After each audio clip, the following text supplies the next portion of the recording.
I think related, I was curious if the choices of wavetable length or playback frequency or that sort of thing have particular effects. Massive Yeah. effects. So, you know, right. So, I use a wavetable of a power of 2, and that's probably not important for this particular use. But it's habit, because often I'm using 4-point interpolation in wavetable lookups, and you need a power of 2 plus 3 points to do that. That's just habit. But then in terms of playing back, you can specify the frequency. So if you do like a sub audio frequency, like 10 hertz, then all those individual pulses and square waves inside that wavetable will be heard at a normal frequency. And the patterns end up being more rhythmic than pitch or timbre, right? But if you do it at higher frequencies, you get the cool fold over. Are you guys ready to go? I don't want to. Yeah. Okay, then I will. But thank you for your questions. Thanks, Carrie. Let's try it. The Zoom deal share screen.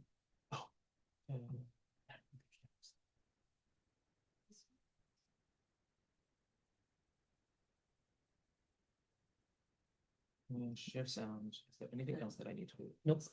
That's it. Yeah. Let's make sure the audio is coming out of this computer. Yes.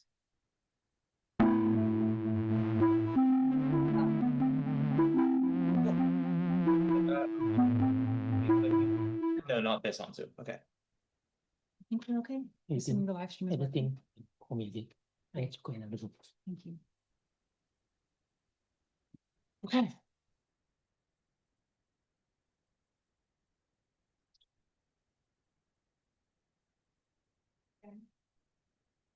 So if anyone wants to talk about the discussion, I can redirect it to tomorrow's workshop. I can do that, technical issues. Now, it's not. So what? These are more. Yeah. Hi. So in 1961, the avant-garde composer and philosopher Henry Flint proposed concept art, which was art where the material is concepts and not in the same way that, for instance, music has sound as its medium. And he was inspired in this by what he called structure art. This is stuff like fugues, total serial music, a lot of music where the intended purpose is to convey some kind of structure, and simultaneously by mathematics, but going beyond structure art, which he didn't like the structures, and he also didn't like it as music, and going beyond mathematics because he didn't like the idea of discovering theorems. He was a very out there philosopher. There's what I would say some real examples of this arising from mathematics, going beyond discovering truth, and this would be the paradoxes of formal systems. The intention of something like naive set theory is to capture truth, or naive dependent type theory, but they're subject to inconsistencies that are beautiful and rigorous concepts, but you can't consider them true because they destroy the system that they were intended to use as their notion of truth. So my goal with this is to create structure music inspired by the structures of these genuinely beautiful pieces of concept art. My aesthetic influences on this are Yannis Xenakis, less on the actual sounds of this, unlike the previous one, and more on the approach to developing this. He used a lot of mathematics in his composition, and I thought that was an interesting method. And he emphasized that not only should it have mathematical structure, it should have arbitrary choice as an element of the art. I'm also inspired by Catherine C. Hennicks, who was a composer, mathematician, and philosopher. She worked with a lot of relevant figures, including Henry Flint, Lamonte Young, the minimalist composer, Pandit Pran Nath, the Indian classical musician. She taught logic at MIT. She worked with the Russian ultra-finitist, Alexander Asenin-Volpin. Very interesting figure. Her work, The Electric Harpsichord, is one of my favorite pieces. And then in terms of some of the actual music in this, I'm inspired to some extent by techno, metal, jazz, and I'll talk more about that a little later. So Girard's paradox is defined in dependent type theory, and it's a form of the lambda calculus where types are allowed to depend not only on types, but also on terms. It basically eliminates the split between terms and types. There's a judgment of this term has this type, and types are simply the kinds of terms that can be the type assigned in that judgment. You don't need to understand all of these rules, but that's generally how that works. Girard's paradox appears in certain basically naive forms of dependent type theory.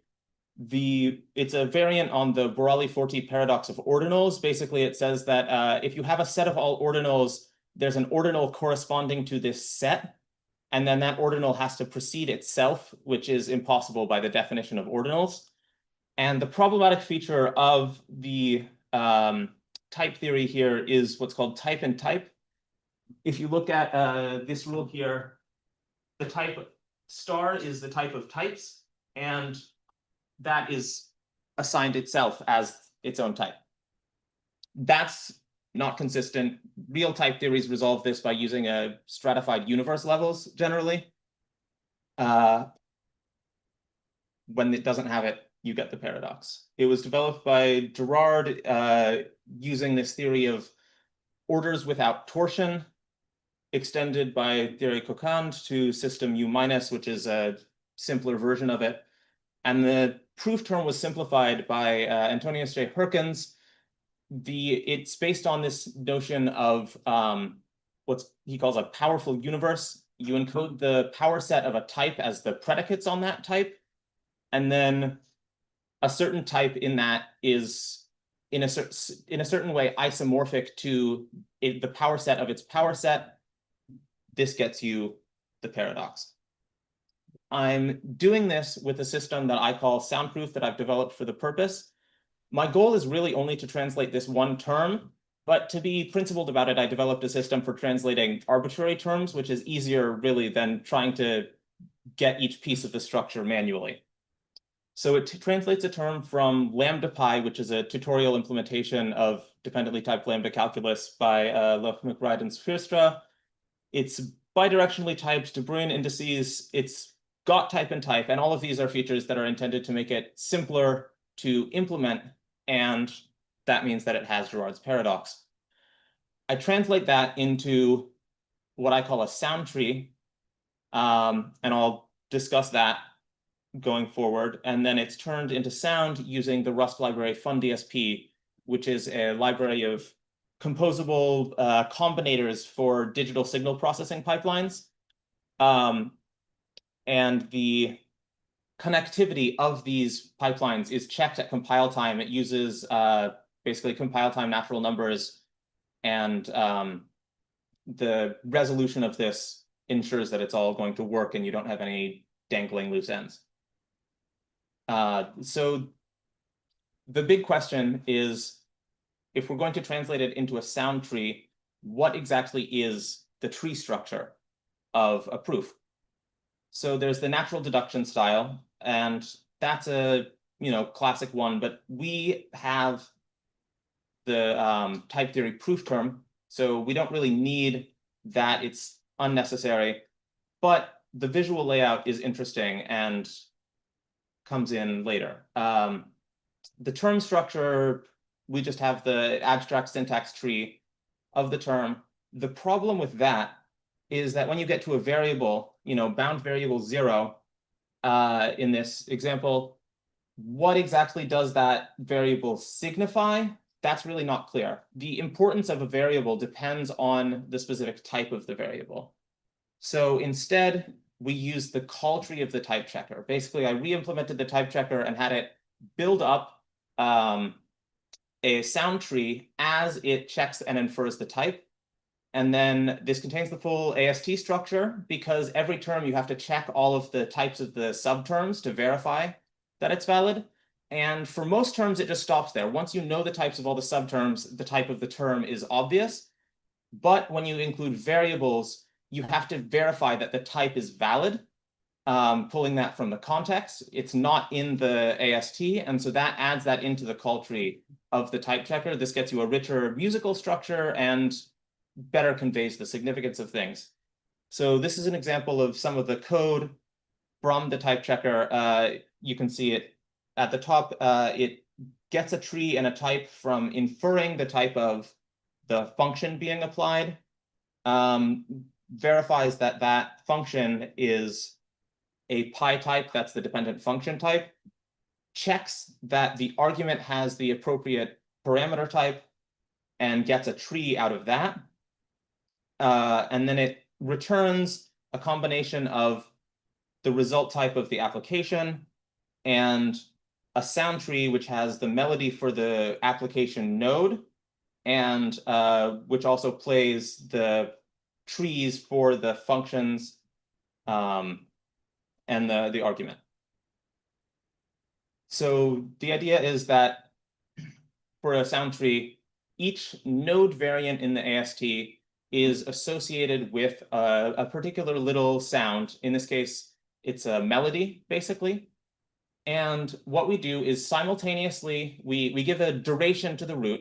We play that melody over that duration, and then the sound tree splits up that same duration among its children, so that, and then plays the first child over the first portion of it, the second child over the second portion, and so on, and does this recursively so that you get the whole depth of it. And as things go deeper in the tree, we pitch them up. And if this is a spectrograph of the result for a fairly simple one, you can see it's got these sort of spiky structures, and the durations are longer as it's at the lower level. That corresponds to the structure of the sound tree. And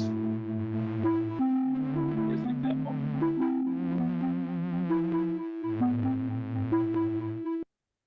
So here, this is the type theoretic power set. It annotates on the left here a lambda. The lambda has a body, which is the pi type arrow type, or T arrow type. T is the free variable. The free variable has type, and the output of this is also type. And then we annotate the whole thing with type arrow type, which is the pi type here on the right. Oh, I guess this would be an easier one to gesture to. And we synthesize this using FunDSP. This is an example of a FunDSP pipeline. And I'm just going to skim over this because I want to make sure I have time. So here's a little bit more complicated of a term. This is the powerful universe U, and it is being covered up by the meeting controls. If I can hide these. There we go. So here, for all x of type, that's the t here and the pi. It's a function which takes the power set of the power set of x and returns, or sorry, a function from the power set of x to x, and returns an element of the power set of the power set of x, which is a type. The parentheses there are not balanced. Yes, they are. There's. Oh, so they are. Yes. Okay. And so there are several points of choice in this. The important ones, first, the division of time between the children of a particular node. If we do it evenly, so that, you know, something with two children just splits it in half, this results in some really, really uneven sounds. For instance, in the paradox, we annotate that with the type false. If we did it evenly, half the time would be spent on the paradox, the whole thing of it, and the other half would be spent just on the type false, which is not a very interesting piece of music. If we divide it up based on size, if we do that raw, that ends up being too vague. Like, one of the key things that distinguishes between things at different levels, in addition to pitch, is how fast they're going. And if it's divided up purely based on size, all of the leaf nodes are playing at exactly the same speed. That doesn't work. So what we do is we weight with a fractional power, and we take the sum of the weights of all the children, and that to a fractional power. This compounds as it goes down, but then generally speaking, larger nodes will take longer, but it's relatively more balanced. We also, depth scaling, we use discrete octaves. It's basically the square root, because the depth can go up to like in the 20s, and we can't span 20 octaves. Square root divided by 2.5. And we also adjust the time characteristics of the note as we go up in the tree, basically changing the attack and decay so that it's got a little more of a twinkly sound as it gets deeper in the tree. But the most important question is, what sounds do we use for each node type? So first, the way that I had it set up was a sound generator. It was just using melodies associated with each tag. I extended this using a trait sound generator that basically signified anything that we could sequence out over an arbitrary duration. So audio clips with some stretching, this ran into issues because it just takes a really long time to stretch audio relative to any of this other stuff. I did some stuff with loops, stochastic musical textures. Those ran into some difficulties. It doesn't change speed very much. That's something that could be worked on potentially in future things, but I decided to ultimately use still basically melodies, but with more variance in rhythm and post-processing effects and so on. And one of the key things that I wanted to do with this was be able to experiment with a lot of different ways of presenting this. So I defined a trait called selector, which is basically a selector is a method of picking a sound for each AST variant. It can generate a sound tree for a term, but it also can have internal state, which it updates with each term that it sees as it goes through the type checker. So the idea is potentially the sound for a particular node in the tree can depend not just on that node itself, but on the sequence of parents that the selector saw as it went down the tree there. So there's a variety of these that I defined, but what I ended up doing was having the sequence of notes is determined by the AST variant of the node, but the variant of the parent of the node determines the rhythm, the synth instrument that it's using, and the post-processing effects that are put onto it. So it conveys both the specific node that it's at, but also what context it's in. So if you have a star that appears in the context of a pi type, that'll sound different than a star that's appearing in the context of a lambda, for instance. And here's an example of a bit more complicated of one. And you can see in green, I've highlighted the previous one, that's the powerful universe U, which is also that's this whole thing. And here it appears, you can see several times. So this presents the visuals of it. And here's a spectrogram of this. What of this looks like. Sorry. One of the other questions is basically, for the terms, should we normalize them, or should we continue to have like annotations and unapplied applications and so on? So this is one that still has the non-normalized formula.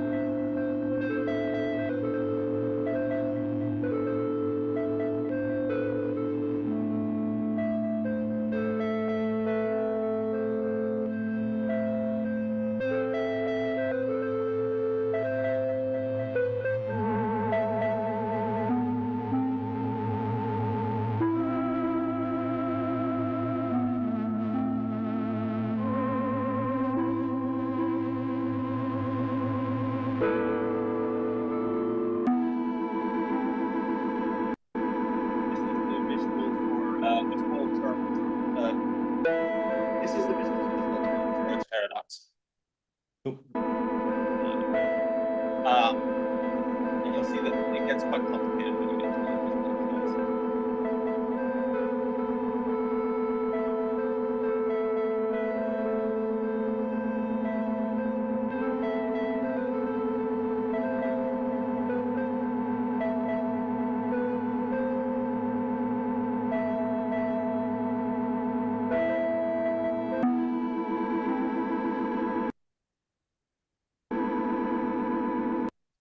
Okay.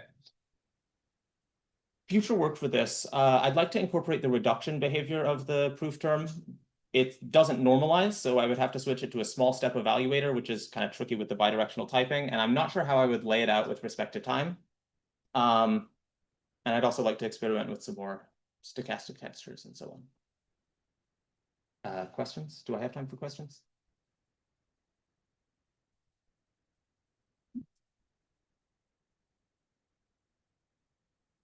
Our part of this gets set up.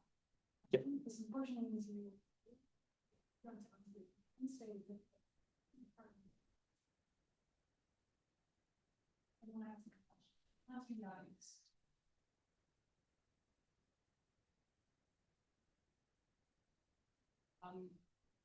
Probably a bit out of left field, but what are your thoughts on applying this type of methodology or some variation to listen to the SMP lib solve?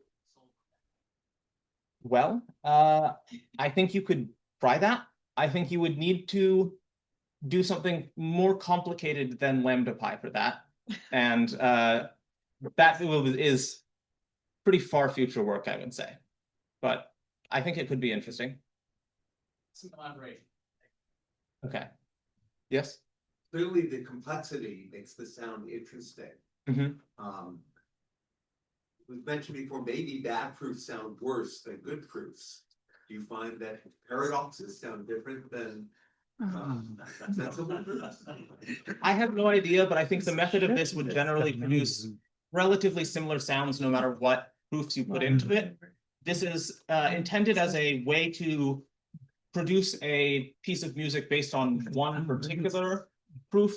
So I didn't put any real effort into making it sound different for different proofs. Yes? Thank you for the talk. Under the sort of higher sonic structure of the full Gerard term, there's a persistent tone. What is that being generated? Probably the annotation, which runs for the whole duration of it. And so if you have the melody that plays over the entire, the full one is like 40 minutes. Yep. If you have a melody that's playing for the entire 40 minutes, it's just going to sound like a drone at any particular moment of that. And it's a 4-note melody. Yeah. I listened to the 40-minute version while programming rock and roll. And that undertone was something I was really curious about, because you could sort of parse out the melody with respect to the terms maybe a little bit, maybe I was making it up, but that under thing is something that was, yeah. For those who have set conflict, can you tell us where to find the full 40-minute thing? Oh, yes. It is at isdra.bandcamp.com. Free download. Nice. You can ask afterwards. Yes. 1 second. I have one teacher's prerogative and ask you questions. Yes. The underlying melody that Roger was referring to, extended over time, has sort of echoes of the Cantus Firmus tradition and Renaissance era polyphony. Is this something you're familiar with? No. Okay, I shall take my music theory questions offline. And I think, Ricardo, are you all set, or do we have? Looks like another moment. There was one question. So there was this sub-tree that appeared in multiple places in the big proof tree. Is this recognizable by ear? Do you feel like a theme that repeats? Good audio will go. Sorry, I think I missed the start of your question. Yes, I you was... have the big green sub-tree that appeared in multiple places. Oh, the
farm schedule. Okay. So if we okay. start in the next That's minute, maybe. we will be totally fine to Yeah. end on time. I do apologize that it means that our transitions are a little bit more boring than usual. That's why we get asked so many Maybe. questions. There's a question, yeah.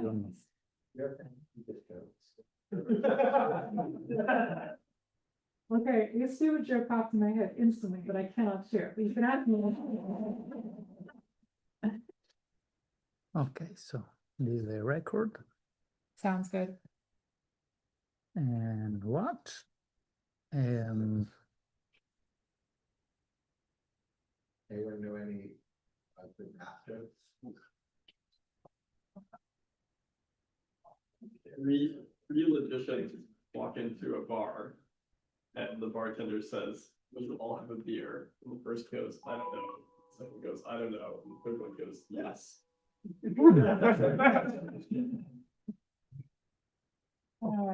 Right. Sounds great.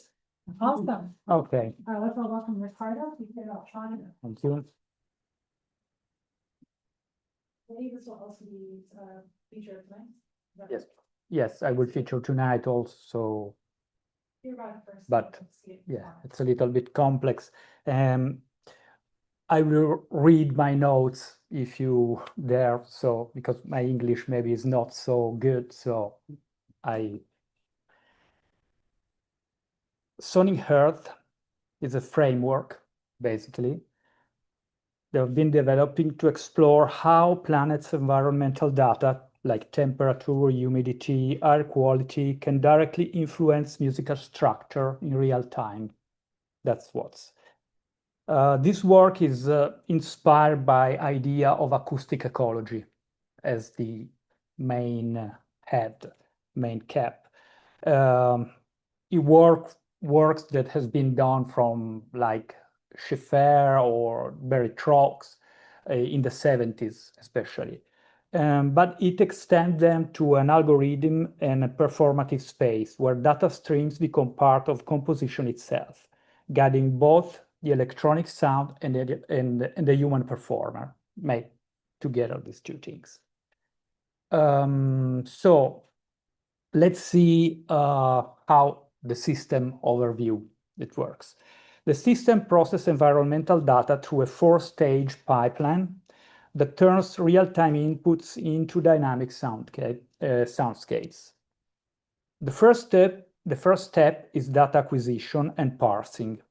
Environmental parameters are retrieved through live APIs from satellites and these things, like Open Weather, Open Meteo, and more other, because there are a bunch of them.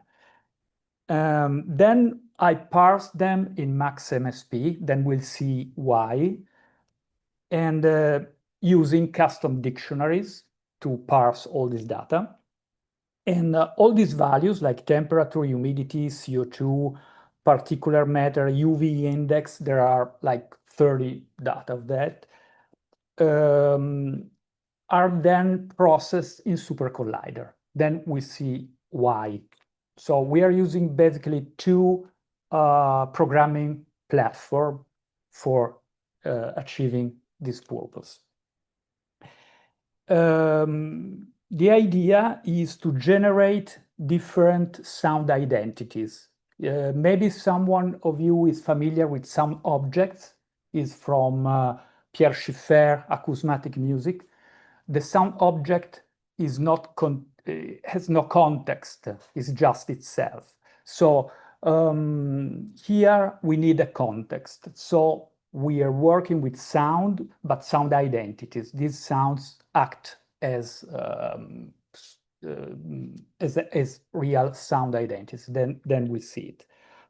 And then, so we have atmospheric layers, gravitational tones, molecular textures like water, things like that, and health-related noise structures, planet health.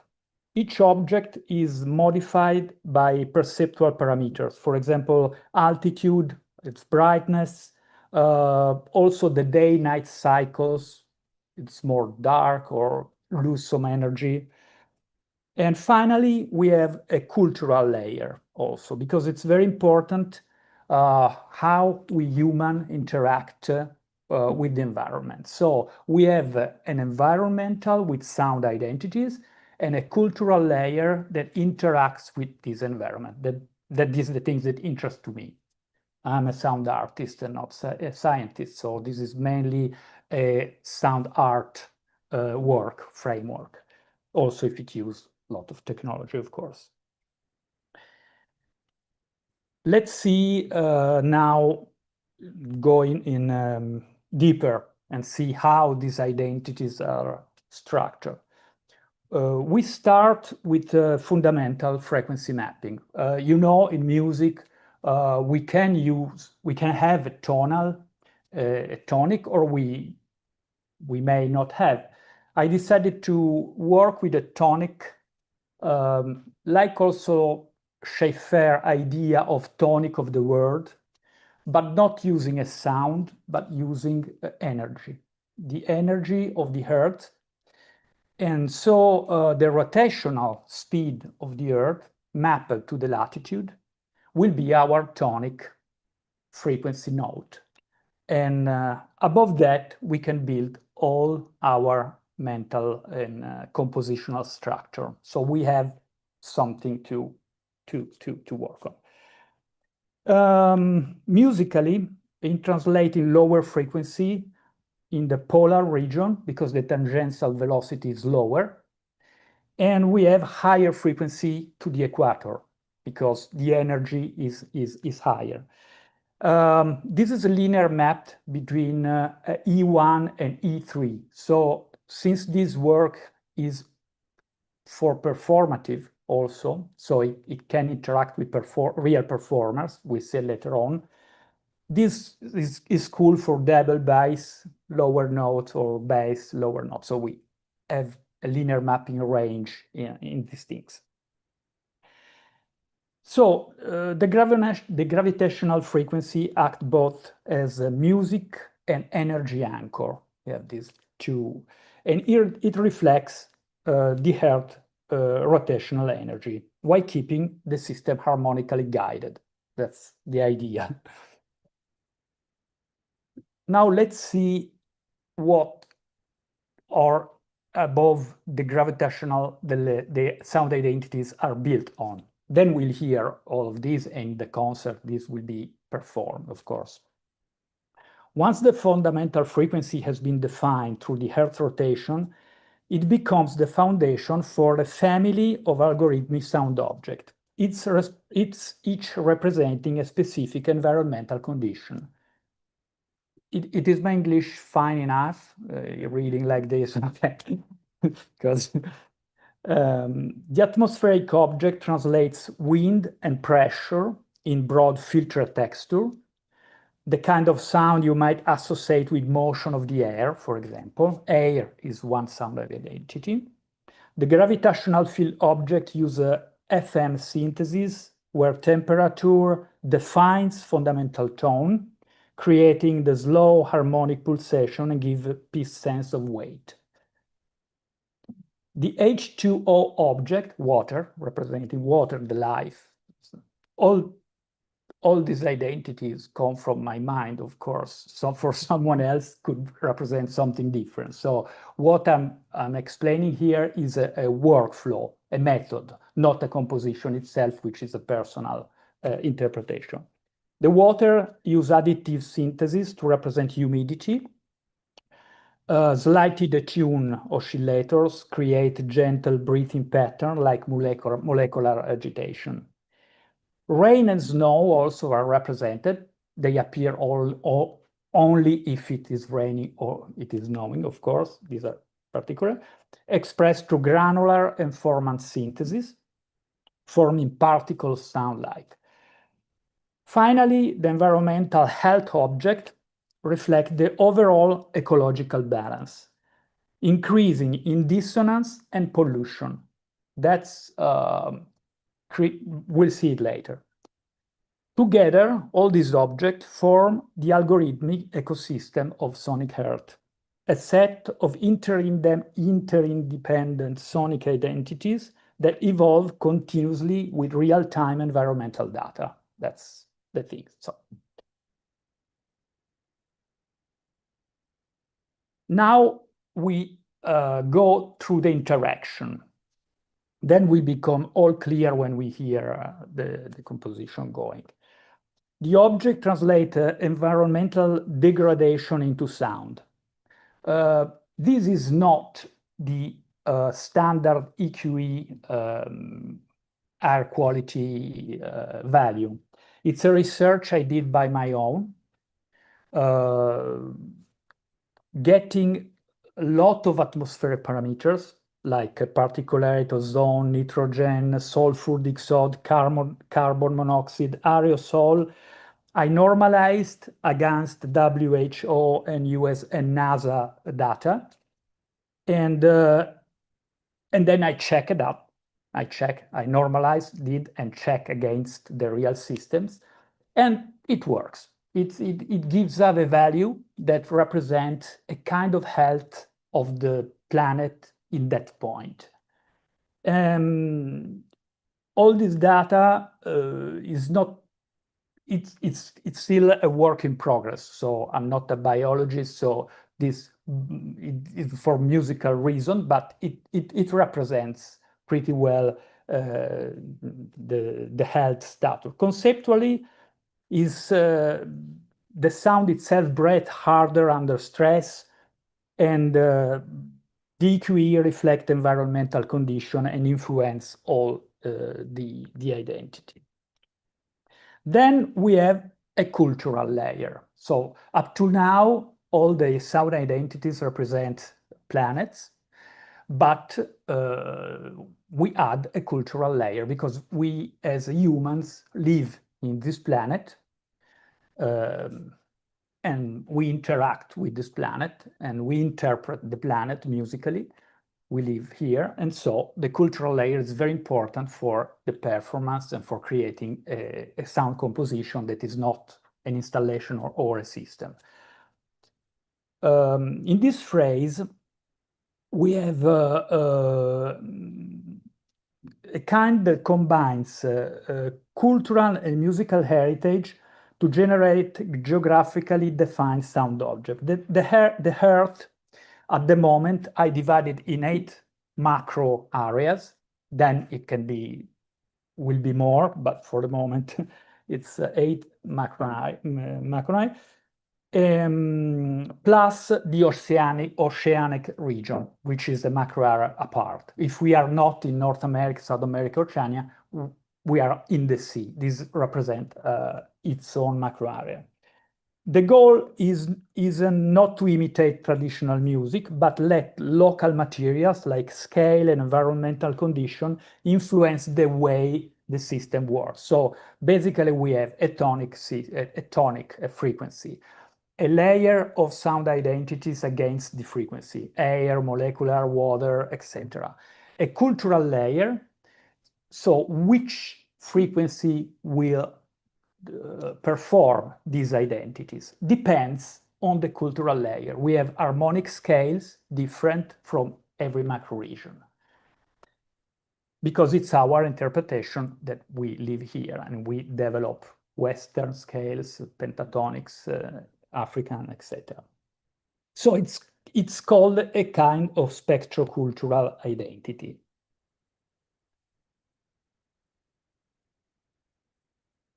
The regional scale mapping is what the sound identities introduce as a perceptual human dimension. It connects, So we have regional tradition from different areas of the world, Pacific, Polynesian, and we have also a timbrical synthesis. This is a layer more. I can perform all this layer, of course, during the performance. The timbrical synthesis is like a timbre stamp and comes from Barry Trauck's ideas and also Schaeffer, like tuning of the earth, representing kind of timbrical cultural layer. For example, the bells in the Western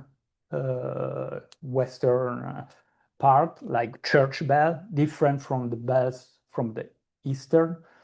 This, I did an FFT of this kind of sound, and I can perform this during the performance. So regional scales, pentatonics creates the things, timbre stamps, which I can create, cultural layer against all the other things.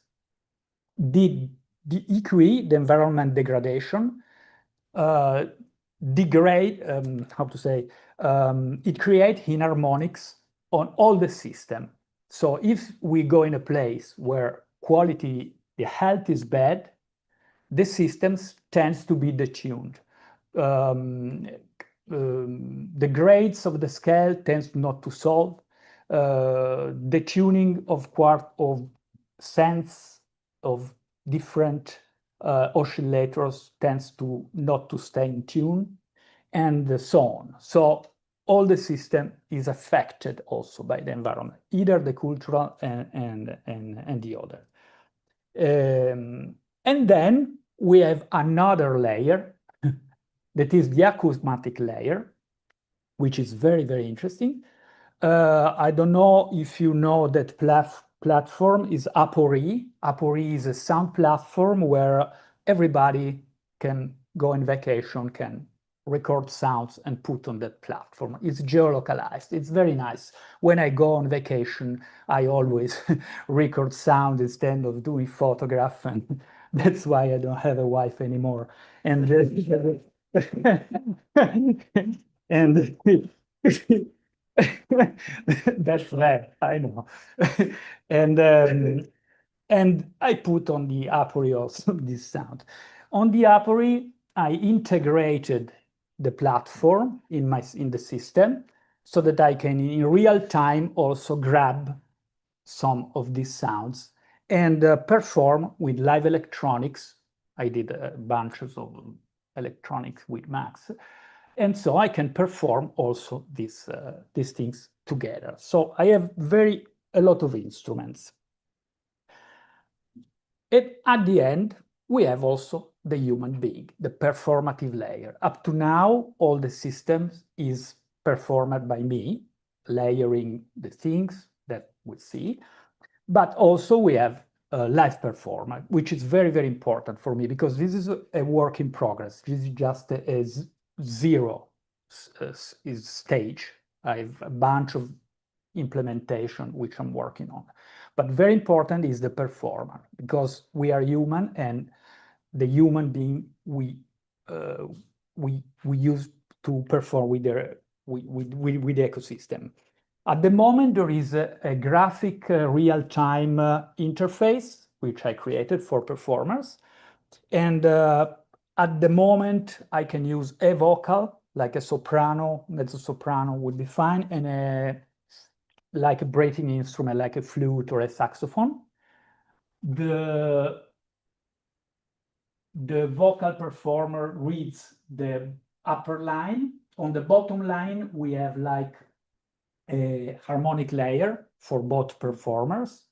We can see the rotational hair, the fundamental frequency, how the system, the health, this will be more blur.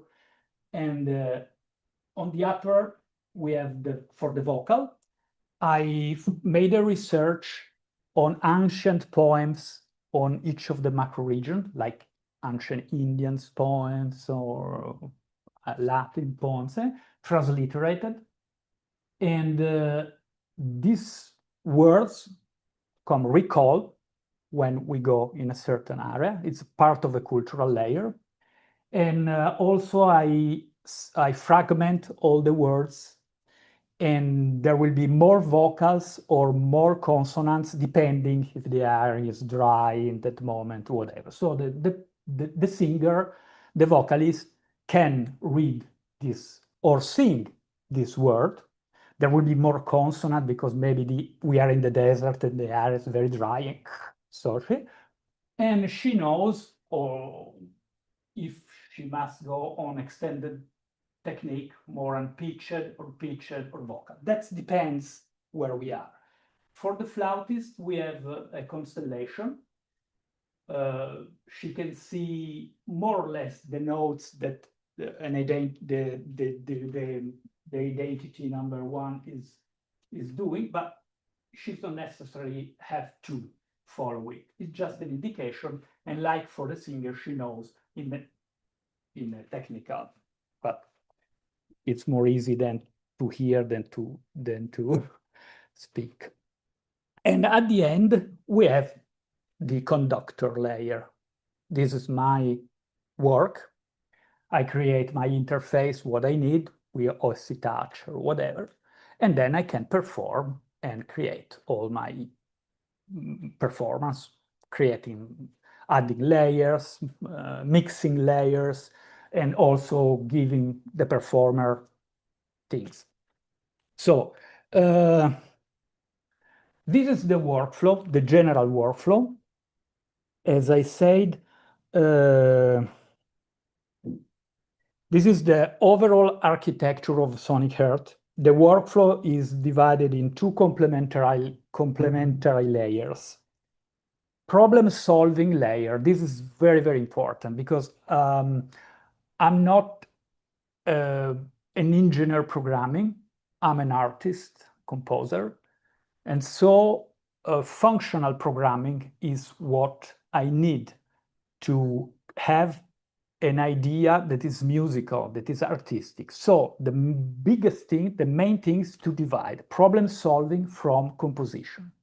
That's why I use two different systems. Max MSP, I don't know if you're familiar with that, which I handle all the main problem I have. That's graphic interface, navigation, API data, parsing, formatting, dictionaries, everything I need. I transform everything in OSI data, messages, and then in Super Collider, which is my compositional tool, the tool that I use normally, I do all the composition. Also in Super Collider, I divided problem solving, so parsing data, OSC, state in his own classes and routines, so that I can have just very simple real-time live coding routine. So all the system is in live coding. And I just have two hands, so I will more perform with controllers, but I can also move the code if I want in all the system. That's the overall system. As I say, this is not, this is just a way of sonificate the reality. I'm doing now with a planet, can be done with anything else. Biology, microscopic beings, aliens, whatever. And it's just a way to understand, to try to interact with reality. Instead of doing years to a psychologist that cost a lot of money, that's what I do to interact with reality. It's a living composition, and the best thing to do is to show the system, hear the system. Tonight will be performed much more, okay? So now it will be a little bit more explained. So let's go here and let's see the thing. Here is the interface, and I navigate through interface. This is the API of Google Earth. I will basically get coordinates to a system, which is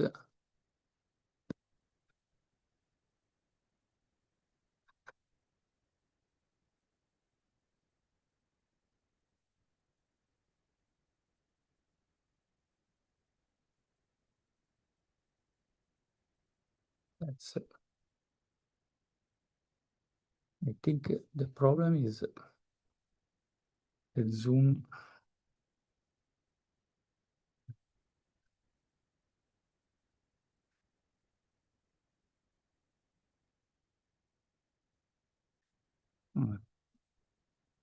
Let me. because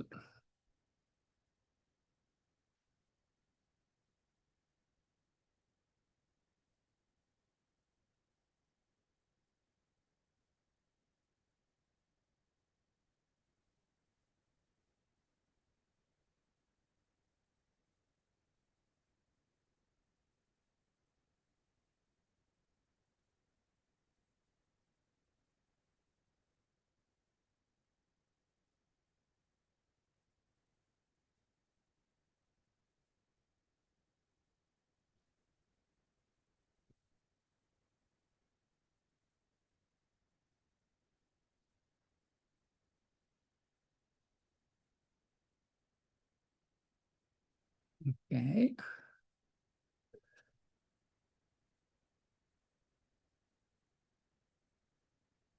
Okay.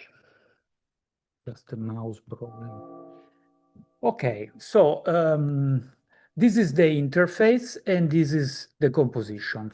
Okay, this is all super collider divided from the thing. So let's see how it works. Let's start from here. We get coordinates at the campus, and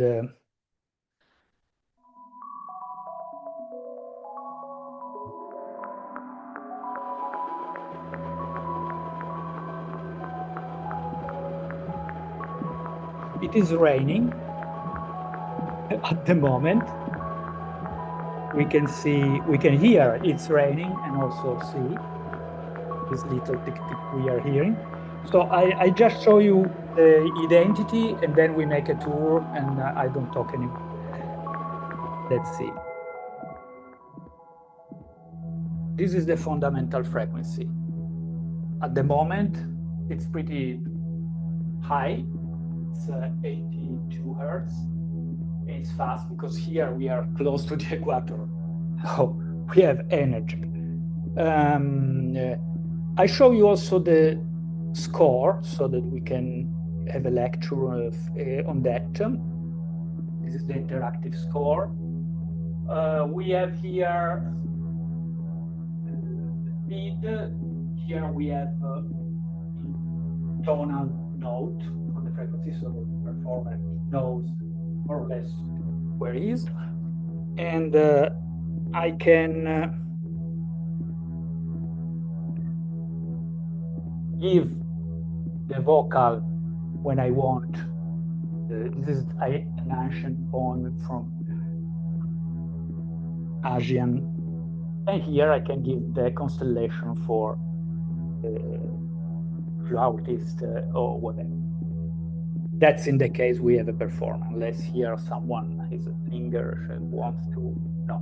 Okay, so this is H2O, it represents the water, okay?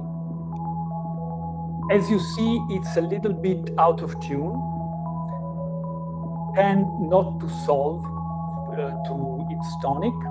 That's because the quality we have here at the moment, so it's a little bit red.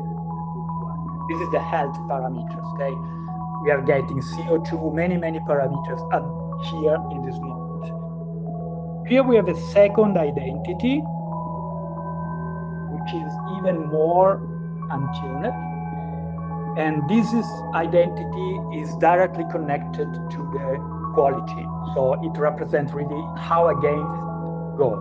This for me, it's all performative. I can perform all these things. Here we have precipitation, which appears only if there are precipitation. Rain, it's like this because it is raining. I have snow, but it's not snowing, so it's not here. Here's the cultural layer, the one that is the timber stamp.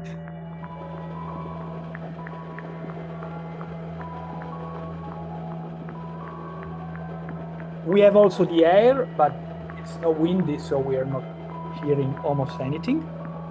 And then I have added, is not in the paper because every day I add something new. we have also a pulse, let's say, a pulse identity. It's directly connected to the gravity.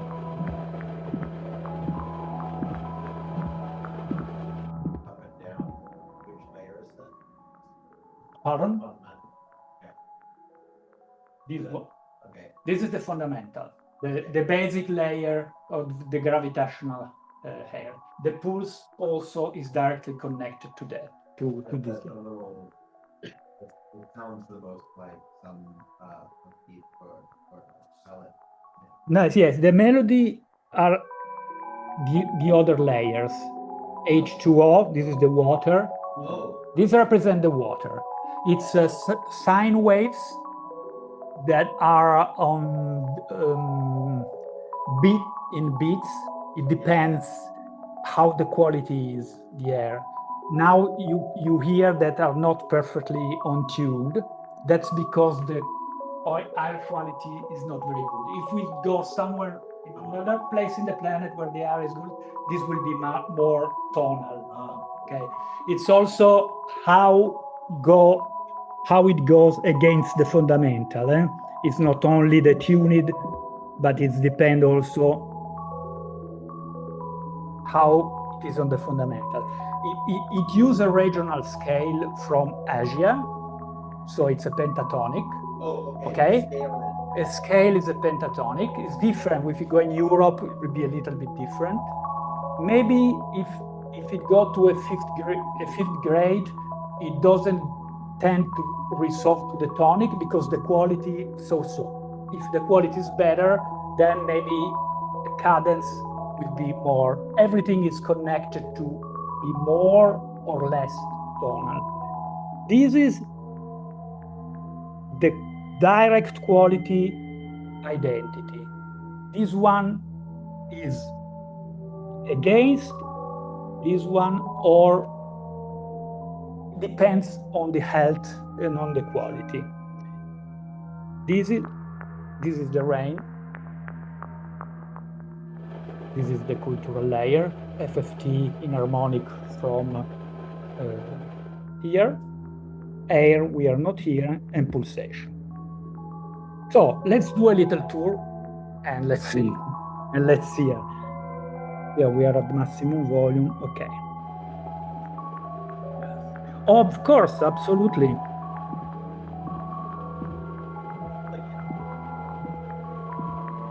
The capital of? Mongolia.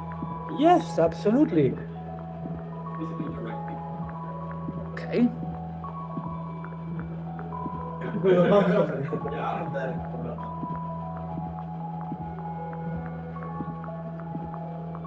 More or less I here. used to live here. Yeah, so in Ulaanbaatar, it's the coldest and most polluted capital. Okay. We can also go direct if you give me the name. So you can. Or. Yeah, it's ULAAN. If you look right there. Yes, it's my youngest city in Mongolia. Yeah. Down right. Here. A little to the right. Directly right. It's that. Okay, thank you, my. Okay, so we go here.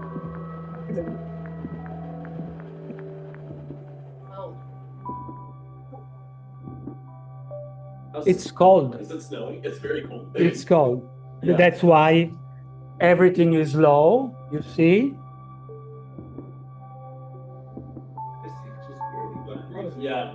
But from what I can hear, the quality is really The good. quality right now is It's really good because it's everything is tonic. It's nice. Yeah, that's true. You're currently not in the city. Oh, So okay. once you get to the city, it's in a valley, and there's all this coal that people burn that stays in the air. So the ppm2 levels are like at the peak of the California wildfires. Oh, I like see. California wildfire air quality. This is the city? Yeah, it's a little bit more. Yeah. Yeah. This.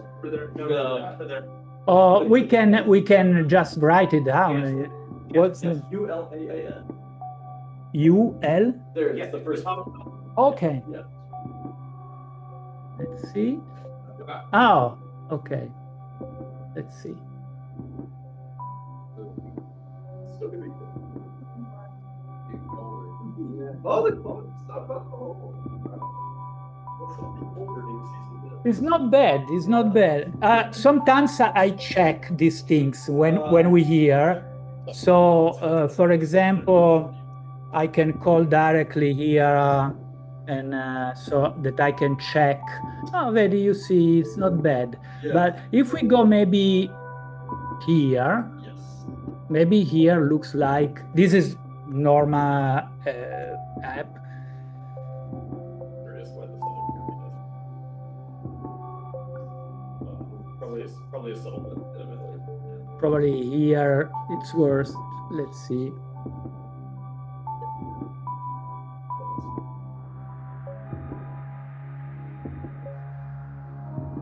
No, it's not so bad. Yeah, most of You see, everything is changing because there are the things. Okay, let's go, I don't know, to Africa to see something completely different. Yeah, like here.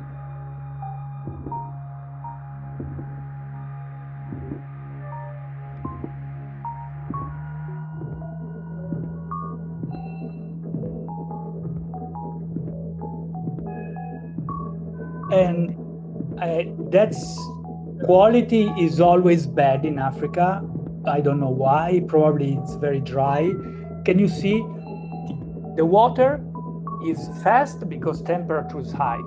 Its decay is very small because humidity is very low. When humidity, we have long. When it's small, we have this kind of sensation. And we have our cultural layer that is much more. Unfortunately, here the volume is low, but tonight I will. Okay. And if we, for example, go to Apori now, let's go to Apori and see if someone records some sound here and integrate it in the composition. Code. Let's put coordinates here. Then again, for the live performance, I have mouse and controllers and everything because otherwise it's. Okay.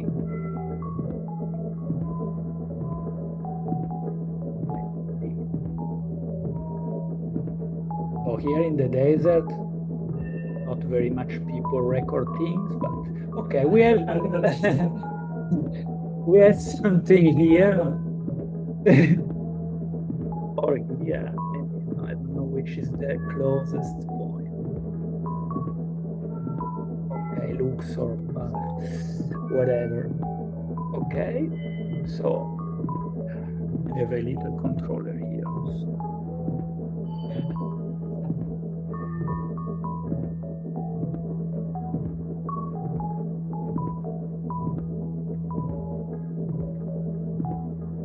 Better because with all these zoom and all things, output device, loop back far. Okay, sorry. Let's see now. And I can perform with this thing.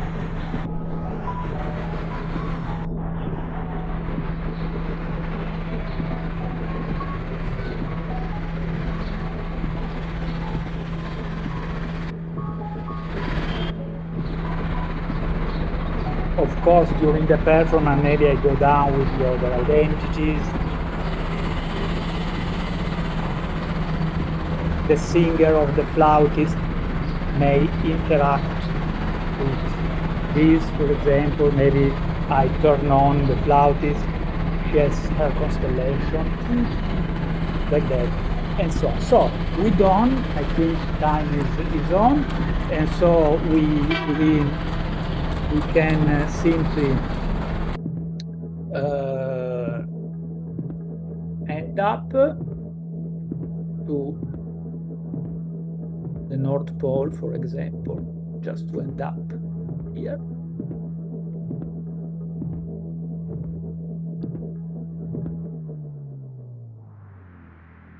Windy.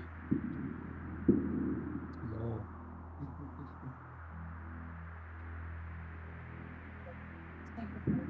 Thank you. So, Maybe there's a performance of it. yeah, the performer will be much more. So we have approximately 1.5 hours for lunch. When we get back from lunch, we are making a slight change to the afternoon program. The talk that we could not do this morning from Dylan will start us off at 2. The originally scheduled talk from 2 p.m. will now occur at around 3 p.m. So our afternoon session will last the entire afternoon session length. It is a little longer than in the schedule. If you are a performer tonight and your name is not Roger and your name is not Claire, this is your notice to get lunch and head on over to soundtrack as soon as you can. Even if your soundtrack is not due for a while, you should endeavor to be there hours early because things we're seeing today always come up. Feel free to check in and then come back. It's just a walk across campus. Ignore Google Maps and go across campus. You'll still run. Lunch should be out in the main area. Thank you all for a wonderful forum session. And let's thank everyone again. I'm going to you are so.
I am your co-pilot, Dr. Dylan Davis. We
Please stop touching the touchscreen. Oh, it's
I am your co-pilot, Dr. Dylan Davis, Swinburne University of Technology, Melbourne, Australia. Introduction.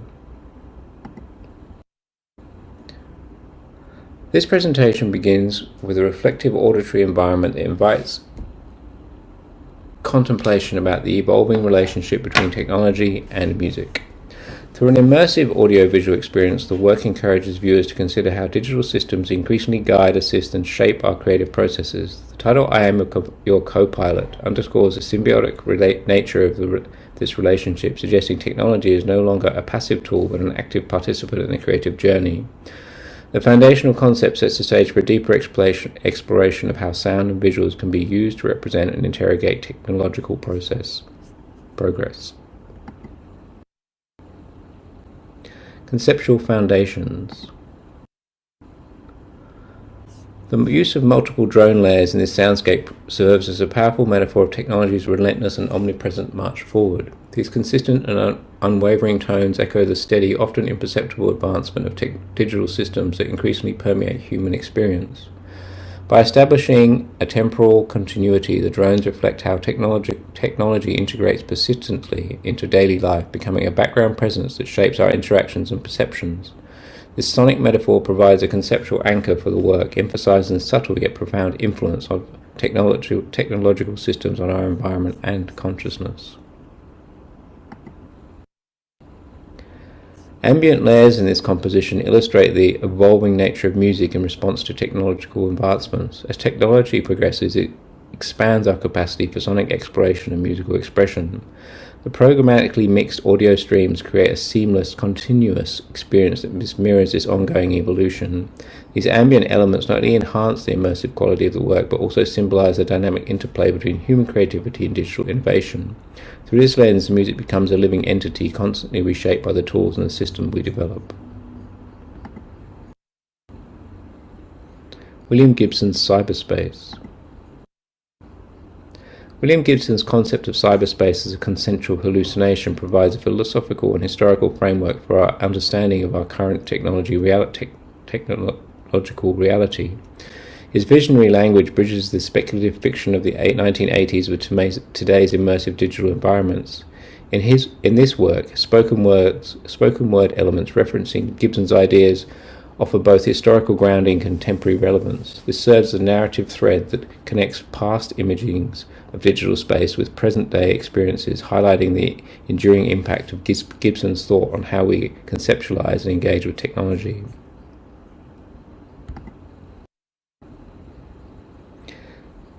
Visual concept, formless and organic. The visual components of this work feature formless and organic shapes that align and react with tonal qualities of the drone. These abstract visuals enhance the immersive experience by appealing to both auditory and visual senses. The shapes represent the intangible nature of cyberspace, remaining responsive and present within the digital landscape. This design choice underscores the fluid and elusive characteristics of digital environments, creating a visual metaphor that complements the sonic elements and deepens the viewer's engagement with the themes of technological immersion. Fractal-based visuals in the presentation symbolize a dynamic and unpredictable nature of technology. These fluid, shape-shifting forms embody the recursive and layered architecture of digital systems. Fractal geometry serves as a visual metaphor for technological development, illustrating how complexity arises from simple, repeated patterns. The ever-changing textures reflect the constant state of flux inherent in technological environments, reinforcing the theme of continuous evolution. This visual strategy not only enhances aesthetic appeal, but also provides a conceptual representation of the intricacies of digital progress. The work creates a synesthetic experience by tightly integrating sound and image. The three-dimensional cubes respond to both the mouse movement and real-time frequency analysis, with bass, mid-range, treble bands modulating visual behavior. This dual responsiveness blurs the boundaries between auditory and visual stimuli, making them inseparable. The interaction exemplifies the relationship between human creativity and technological capability, where digital systems not only respond to, but also enhance artistic expression. The approach fosters a deeper sensory engagement and highlights the potential of technology to enrich creative experiences. Technical implementation. Granular synthesis is employed to fragment audio into microscopic grains, which are then reconstructed into continuous textures. This technique mirrors the incremental nature of technological advancement, where discrete moments of digital processing accumulate into complex structures. Each grain represents a small unit of transformation, contributing to a larger temporal and sonic narrative. The method itself becomes a metaphor for how technology builds complexity from simple operations, reinforcing the conceptual message of the work through its technical execution.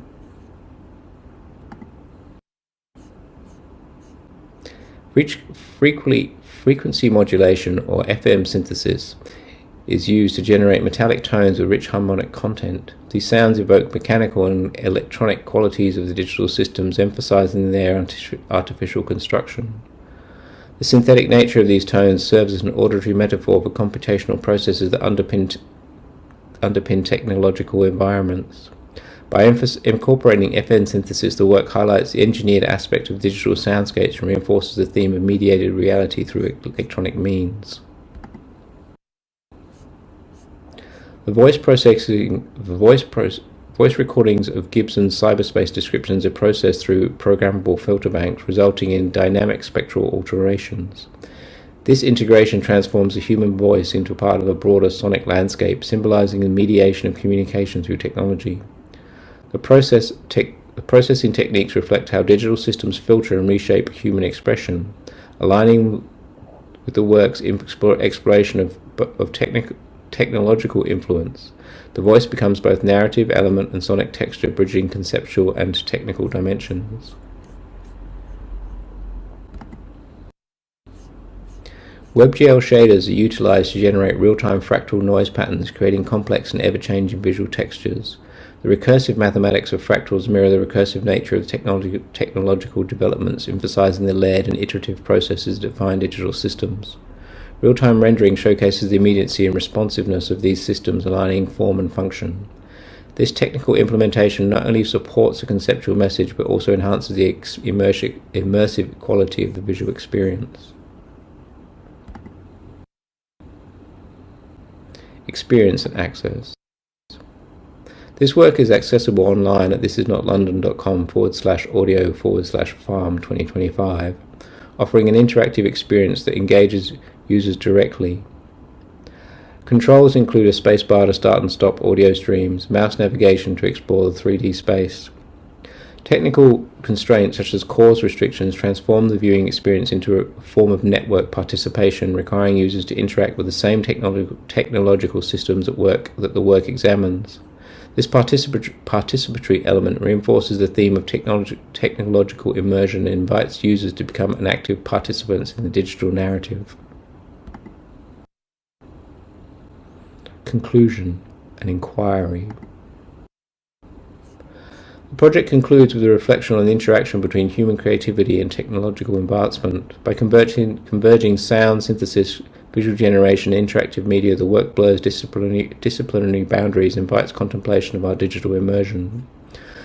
The combined audio and visual elements prompt viewers to consider the implications of technology on artistic expression and personal agency. The central question posed, are we the pilots or are we being piloted, encapsulates the inquiry into our evolving relationship with digital systems and challenges us to reflect on our role within this dynamic landscape.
Dylan should be online to be able to answer them.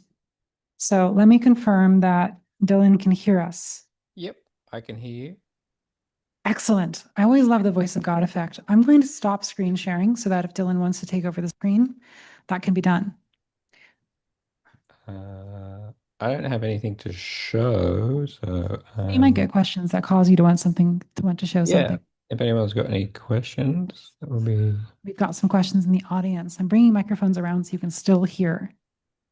Let me just. Yes, thank you. Can you hear me? Yeah, I can hear you. Okay, perfect, thank you. So, like the video we just watched, it's like the subject of the work seems to be really interesting, but I maybe didn't really, get everything like well. So maybe could you state the key ideas of your work once more, maybe in simple words, and also maybe give some comments on the demo we just showed with like the music with this thing, so we can better understand the project. Thank you. Okay. Well, the work's a kind of an ongoing thing, looking at the basically audio reactivity. So it started out as and how that relationship between audio and visuals then represents kind of the relationship between humans and technology. So the idea of the fractal noise background reacting to audio initially started out as a video work, then looking at WebGL to develop that further, and then using not then starting out. So I think that initially started out using just like MP3s made in Ableton. So using some of the techniques I talked about, so granular synthesis, FM synthesis, and the vocal stuff. But then trying to do more and more within the browser itself, and taking it all online, and kind of just getting this relationship, looking at the relationship between humans and technology, and then kind of looking at how different aspects of the visuals and the interactivity can react to the audio as a kind of that as a relationship. So the browser can do a lot more powerful things than video can do, because the browser in there can, well, like using After Effects to generate video, you're limited, but it's within the using 3JS and the Audio.js libraries, you can use FFT analysis to whatever you generate, and then split those frequencies as many bands as you like. So this is split up into, I think, 3 bands. So as you'll notice, as there's more high frequency information, the background fractal changes in response to that. So the makeup becomes lighter, or if there's more bass stuff, the background becomes then darker, and that moves a little bit in time with the audio. The audio is generated on a series of timers using the audio JavaScript library. In there's a couple of different synthesizers used, and it also is using a timer to play the MP3 samples. And then the grid sequence of the cubes, that's pretty much taken directly from the William Gibson's lines of light ranged across the non-space of the mind. And when the kind of goes further into how he talks about the data blocks and how it's zoomed up. So that's related to, so that you'll notice that some of the grids are different, the cubes are different shapes and different colors, so as in, or tones more so. So that then relates, the FFT there is also working the same way. So there are base cubes, mid cubes, and high frequency cubes, and they all relate or all react differently to the audio. And there's no actual control. The audio is kind of random. There's no necessary pattern to that, because each timer is slightly different. So it's kind of polyrhythmic in a sense that there's a random note that will play on the FM synthesis. There's the random drones that play for certain times, and there's random granular stuff. And then the random timers for what audio file will play from memory. So while it plays, it's never really the same. So it's, I guess each time you press the space bar, you get a unique performance, is one way of looking at it. It's very Does cool. that make it any clearer? You're getting a lot of thumbs up from the audience, so I think it does. Okay, good. Great. Thank you so much for being online, Dylan. I'm very That's sorry to okay. you and to everyone who for the technical difficulties this morning, but I'm glad we were successful. I'll turn the microphone up and hold it up, and let's give Dylan the round of applause that I hope he can hear. Thank you. Excellent. We're now ready to move on to the next talk, which will be about generalizing turtle geometry. So I will just quickly pull it up here and screen share, and then we'll be all set. There's so many cool things running in this browser.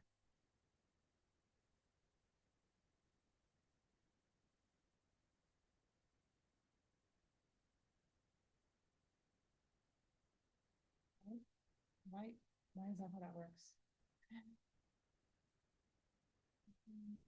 Give me a second. I just need to correct your actual slides. I need to remember your filing to do that. 125, 5, 12, 10. And are you good presenting like this? Is this good? Great. Let me reshoot them. Option. You can head on. Thank you so much. Okay. Conservatory? It's very Googleable. It's the main concert hall of the conservatory. And if you go to the farm website and you go under attending, that's one of the 3 venues. So you can click on that.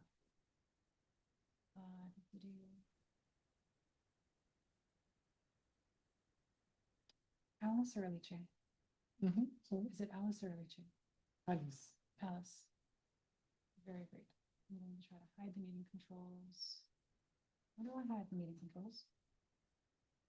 Like that. Okay, I think we are probably all good. Can you hear me correctly? Hello, no, you'll need a microphone. Where did it go? It's just here. Well, you'll need to turn the microphone on. Oh.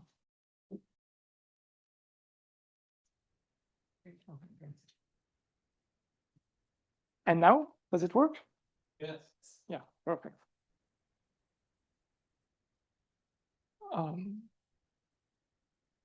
So hi everyone. I'm Alice Ritz, and I'm a PhD student at University of Bordeaux under the supervision of David Jana and Martin Laliberté.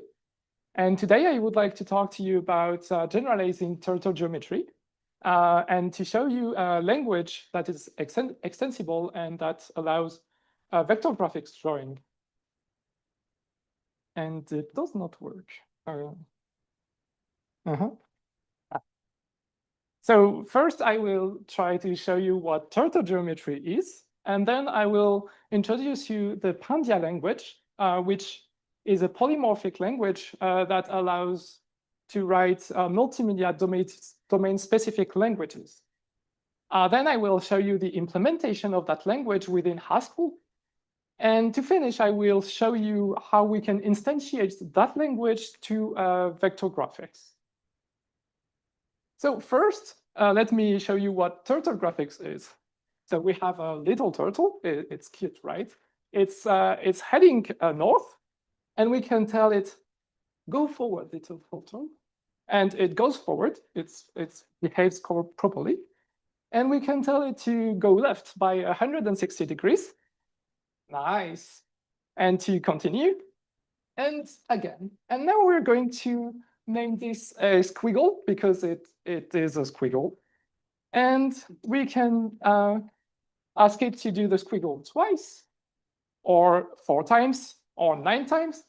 And after 36 times, the turtle is back to where it was at the beginning. And we have seen all the instructions we wanted to see, which is forward, left, or right, and repeat. Now, there are many extensions to turtle graphics. You can actually do images, but you can also do 3D and music. And in all these extensions, there are some common patterns. And those common patterns are the following. They all use some kind of primitive, like line segments for turtle graphics, or shapes for vector graphics. Those shapes are actually Bezier paths most of the time, meshes for 3D, or musical notes. And these primitives, we can draw them by traveling some kind of state.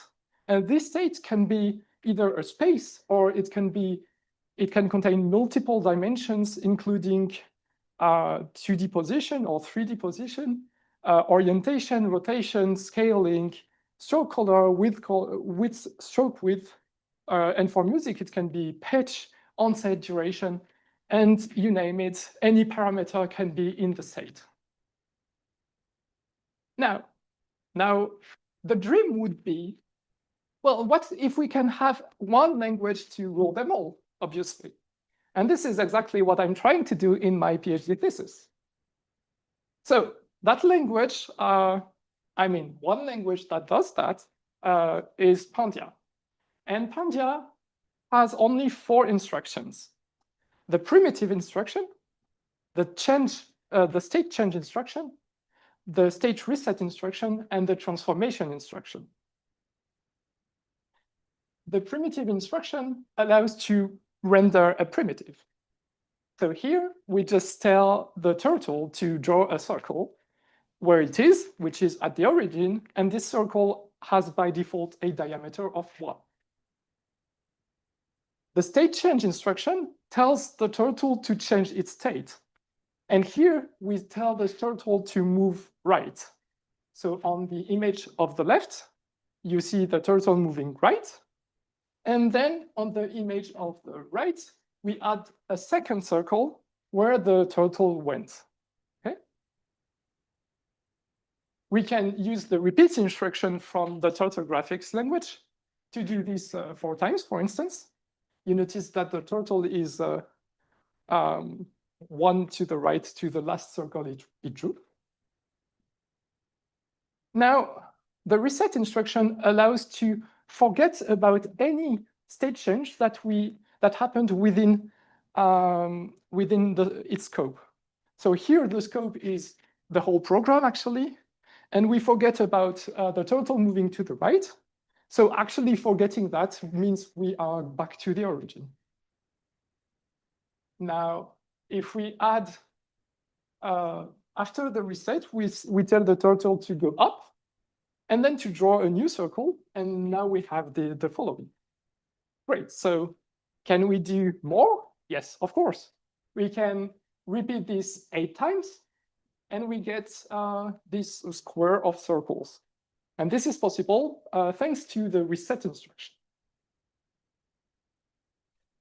It has many more applications. For instance, here, I say the turtle to fill the shapes in gray, and I draw lines of circle, and I forget it with the reset instruction. And as you can see, I use the left, which is the rotation instruction, to outside of the reset part. And since it is outside of the reset part, it is not resetted, and we get this kind of wheel. And now for the last and 4th instruction, which is the transformation, what happens is that we can apply a transformation to each individual primitive that is within its scope. So for instance, here, the scope of the transformation is given by indentation, and we draw a line of circles that are all aligned. So we have 30 circles that are all aligned, and we apply a sinus function vertically to the position of each of the circles. Notice this is still Haskell.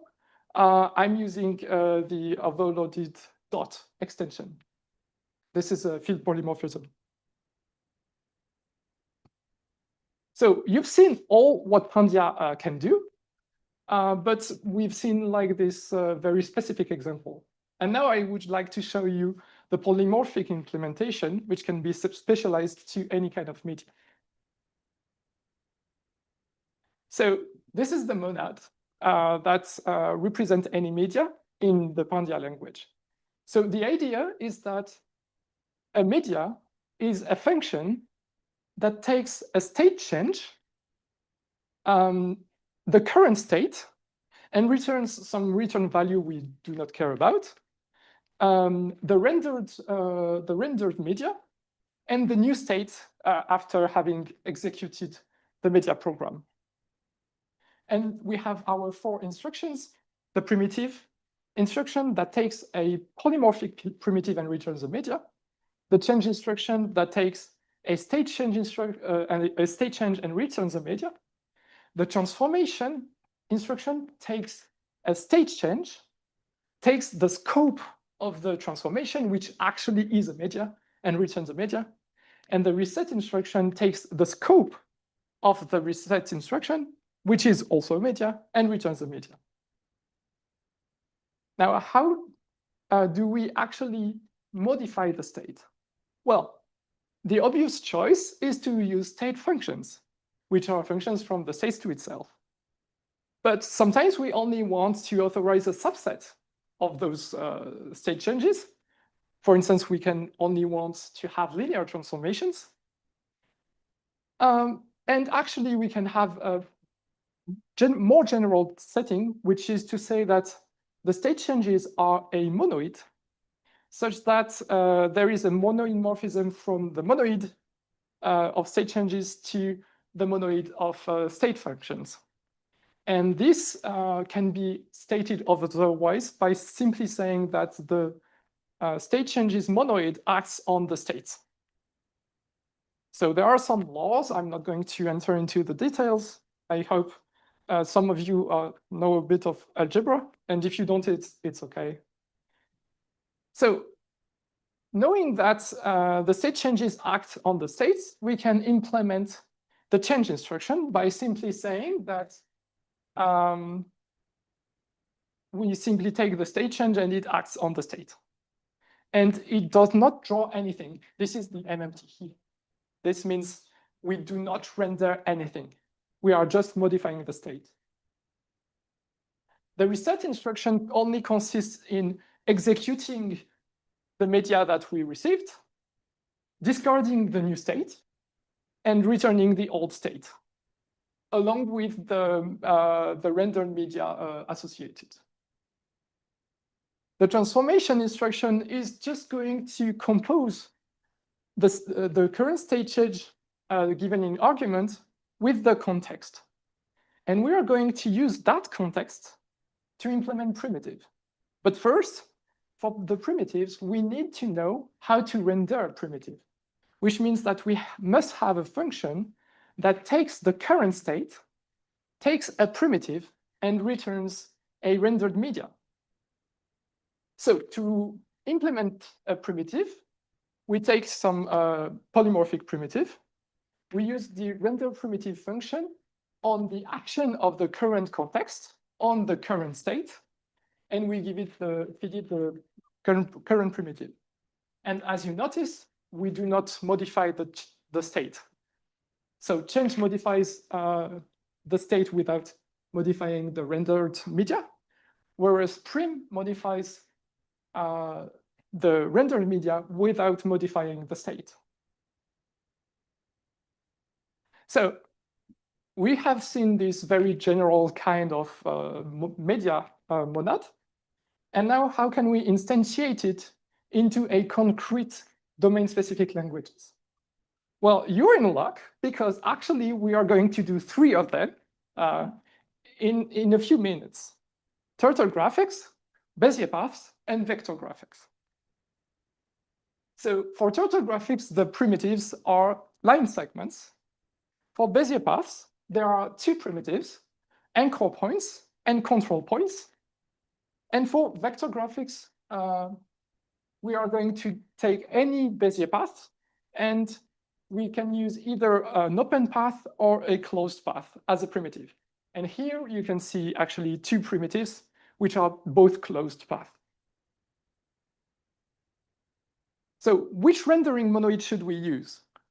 Well, for turtle graphics and vector graphics, we use superimposition. And for Bezier paths, we just use path concatenation. Actually, we just use list concatenation. So that's very simple to implement. The superimposition can be simple concatenation of strings because I'm simply rendering to SVG.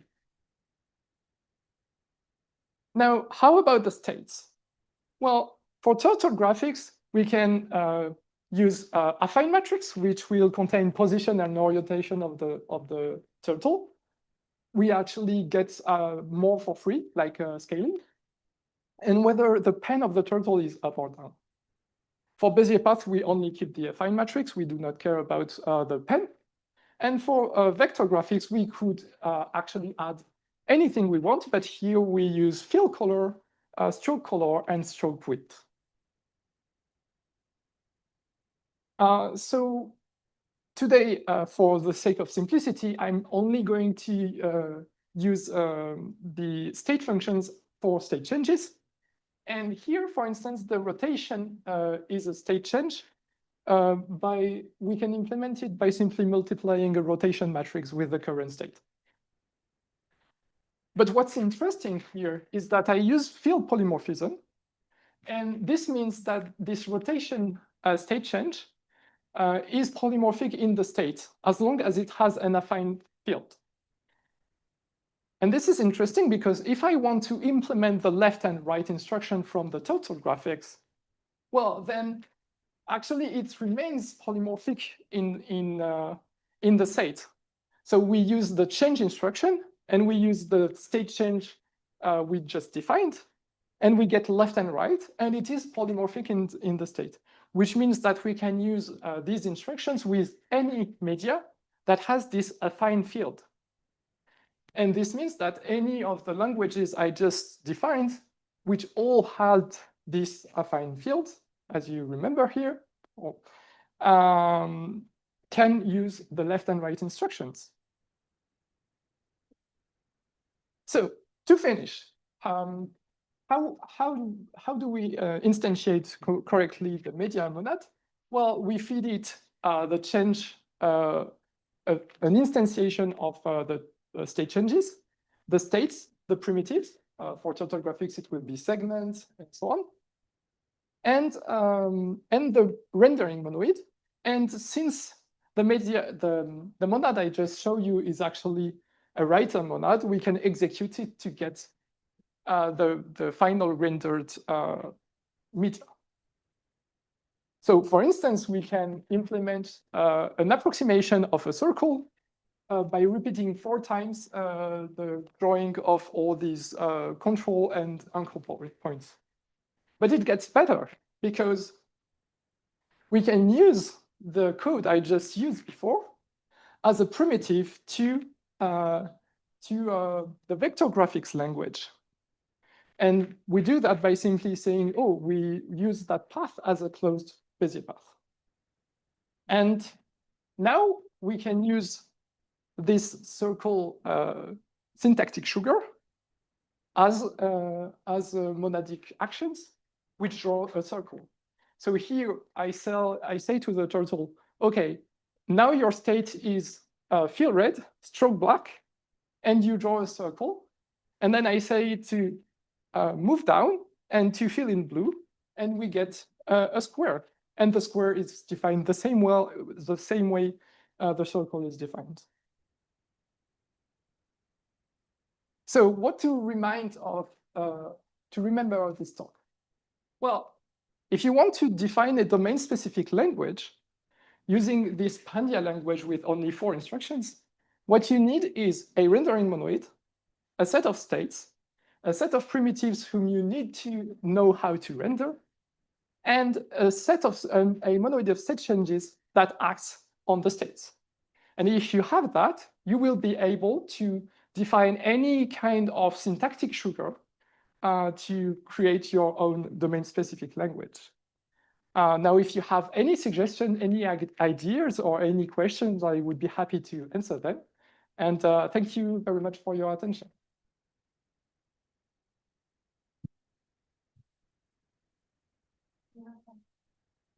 Yes, it was for yourself, for the specific.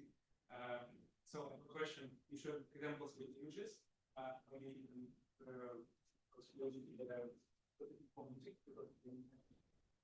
And also you should you showed that we can use circle in different domains, and how would circle sound or Yes, so in fact, this is like just the beginning. I'm currently working on a real-time version of this. It's quite advanced, actually. In the case of music, well, basically here we have 3 different languages, and you can imagine that instead of, for instance, if you remember the states here, well, you could also put pitch and onset time and duration. And if you look at this rotation thing, well, you could write something like transpose. And this transpose thing would be, you could write some syntactic sugar with the transposition. So basically the turtle, instead of traveling a 2D space, it would simply travel more D space with pitch, duration, its onset time, and so on.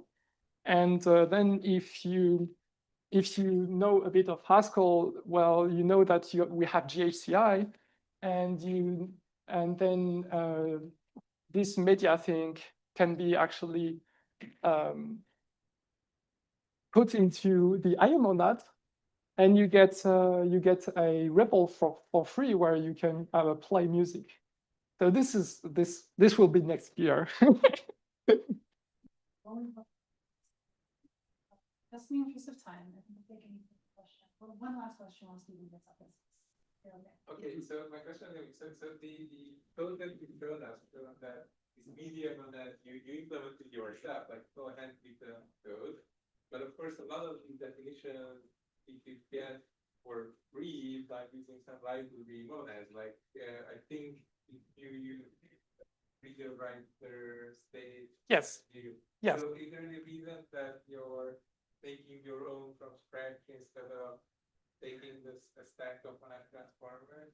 Yes. Well, for first, stacking monads transformers is inefficient. So that's the main reason. And second, the thing is, sorry. Yes, the thing is, indeed, you can I get my, thank you. The thing is, you could actually define this, this is a reader monad, this is a state monad, and this is a writer monad. So you can make a monad stack transformer. But in fact, what I'm not saying is that all this is inside a class and in a MTL style. And it does not really matter since it's inside a class. So it's a good question, but I renamed those so that it also makes sense for what I want to do. Thank you for your question. So that's all we have time for on the questions. Thank you so much. I'll need to take that one. Here you are. Thank We you. will unmute your laptop now. Shall we put the this on top of the speaker, or should I attach it to my? I would recommend attaching it to yourself. Okay. I do need to mute you. Because you are currently having connection machines. Just mute me.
Good.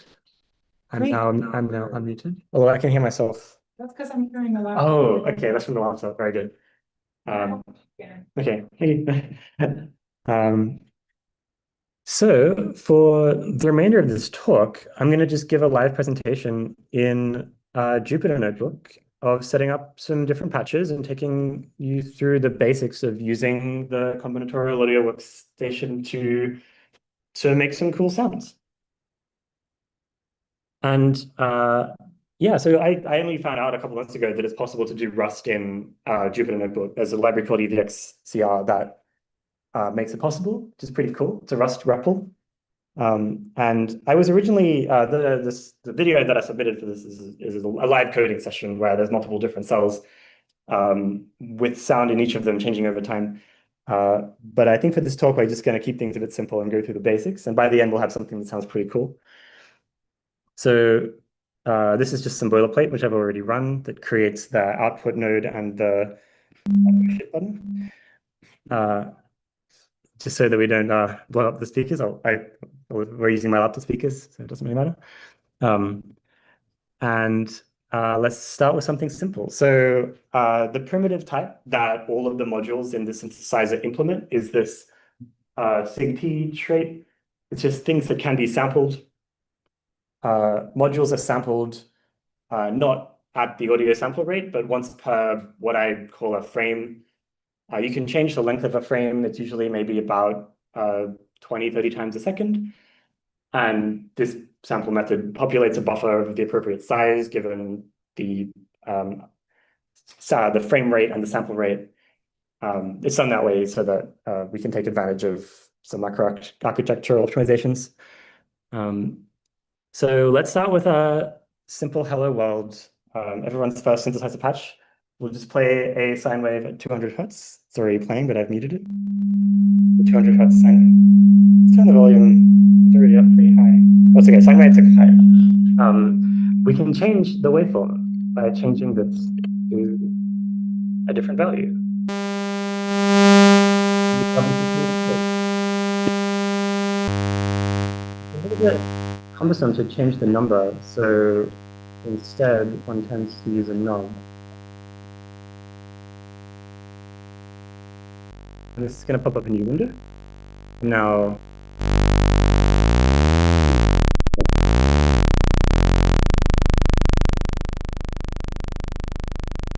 you'll notice that there's a lot of this build after everything. And this is because most of the modules in this library have optional parameters, same defaults that you can specify if necessary.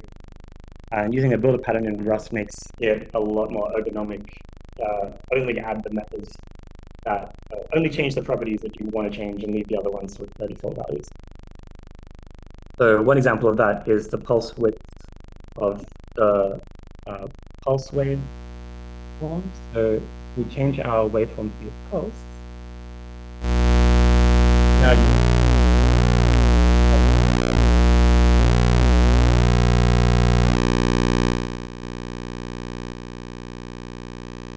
and so a knob is also that just always yields the position of the knob. And so this works because we can obviously put a fixed number into it if we want to.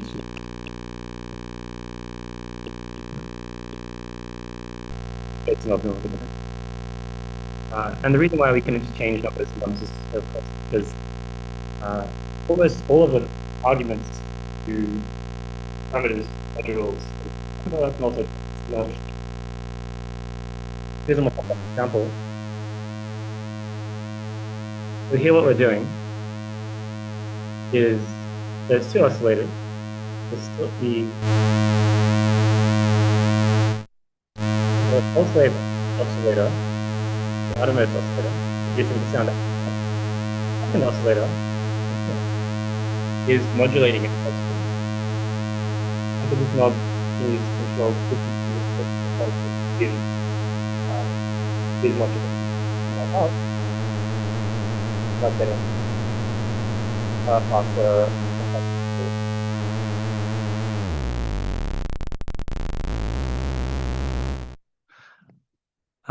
Now, we can do arithmetic on signals. And this will just do the corresponding operation on the pairs of values on either side of the arithmetic operator. And this makes it really easy to do stuff like make a mixer. So here we're just creating two oscillators, a saw wave and a pulse wave. I am using a shorthand here rather than using the oscillator function as a helper that just creates the wave of the given shape.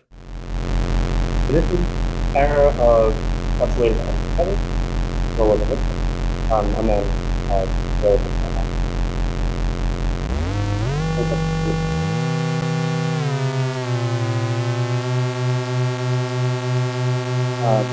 and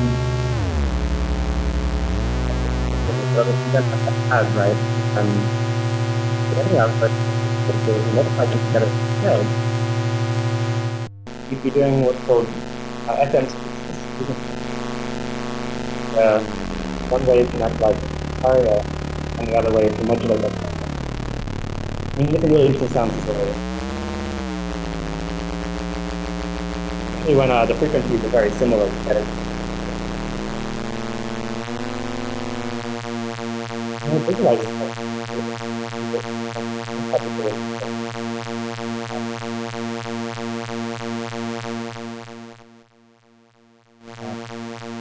The one particular beat pattern that's very common in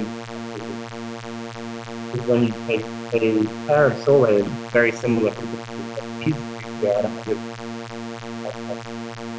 add them together.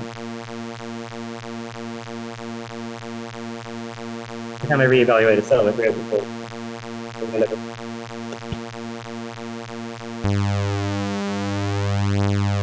cutting it to a family of where they sounded very different from the single wave on the phone. See how different it is. Let's play this one by kind of going down. It's an entirely new text.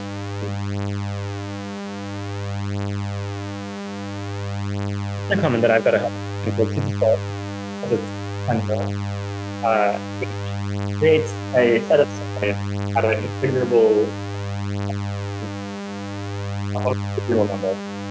And performance reasons that some for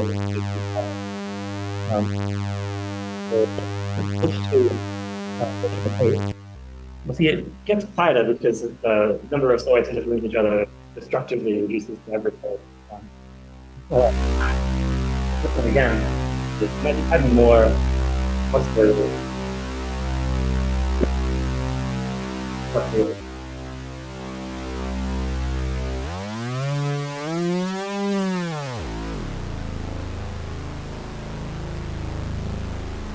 Okay. So the next concept we introduce is autumn.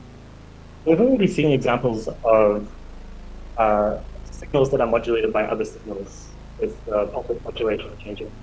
And to help make this type of signal, make it have this signal which is fully in the process, which then produces a new signal by modulating that.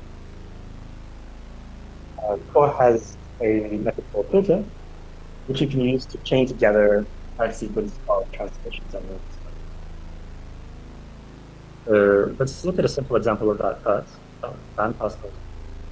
We're gonna make 100 hertz saw wave, and then pass them. Filter has to know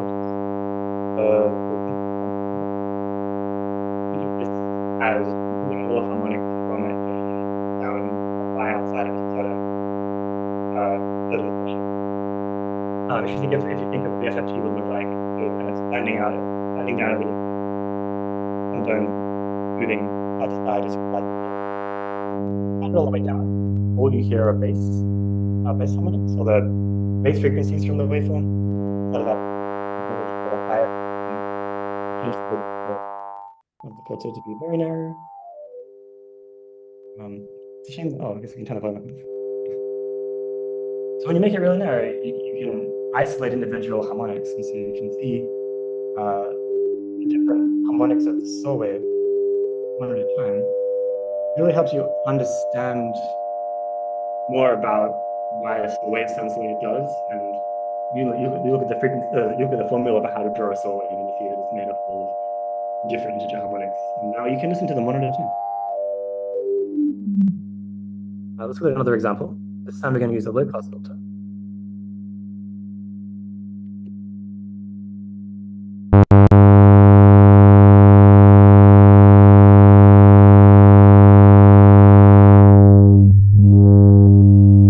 They're very similar to the bandpass, except now it only removes the high frequency. The reason I introduced that pin is because it's a second knob controlling the resonance, which you imagine a filter removing every unit of its it can also add a little boost to the frequency around that melody. Quite common in the pass filters used.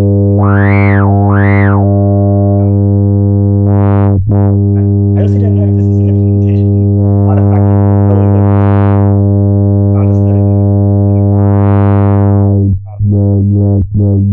See more of that in a second. The final one is a little more complex. So we're going to take the previous example with our oscillator going into a low-pass filter, except instead of the saw wave, we're going to use super saw wave. And then this final filter I'm adding is a compressor. The behavior of a compressor is to clamp all of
Alright, so I've been turning off that.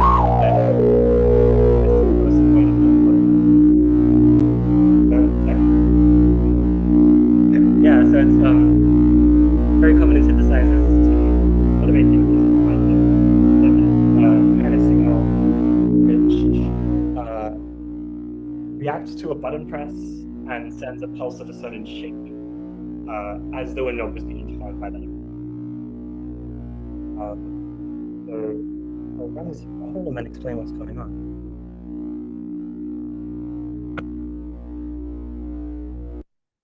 Okay, so this time we have a button. When I press the button, I'll turn the volume up a little bit. So this envelope has two properties called attack and release. The attack controls how long it takes for the signal to ramp up to its maximum value, and the release controls how long it takes for the signal to ramp back down to 0 when the button is released. So if I turn the attack up, and I turn the release down, and I press this button, and then when I release it, it cuts out immediately. Right? If I was to return the attack down and the release up, we see the opposite. And so you can use these settings and others to change the way that a note comes on or off when a key is pressed on a keyboard or a sequencer chooses the next note. So rather than pressing a button manually, as we just established, we like to automate things. So here we're going to automate button presses with a clock.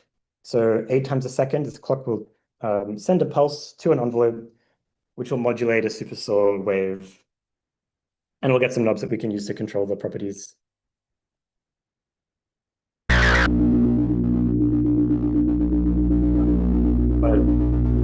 the windows take a little while to start sending signals back to the synthesizer. We'll use media internally, by the way. Every window is a different person. By sending media commands, like the most cross-platform way to do.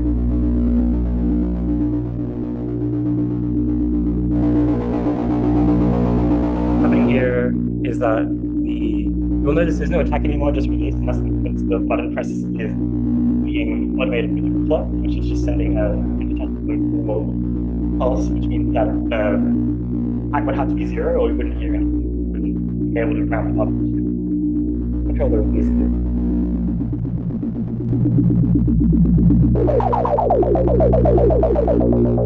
As we sort of release down, we like that the notes instrument. Pulling out the instrument notes essentially down or constant washing sound.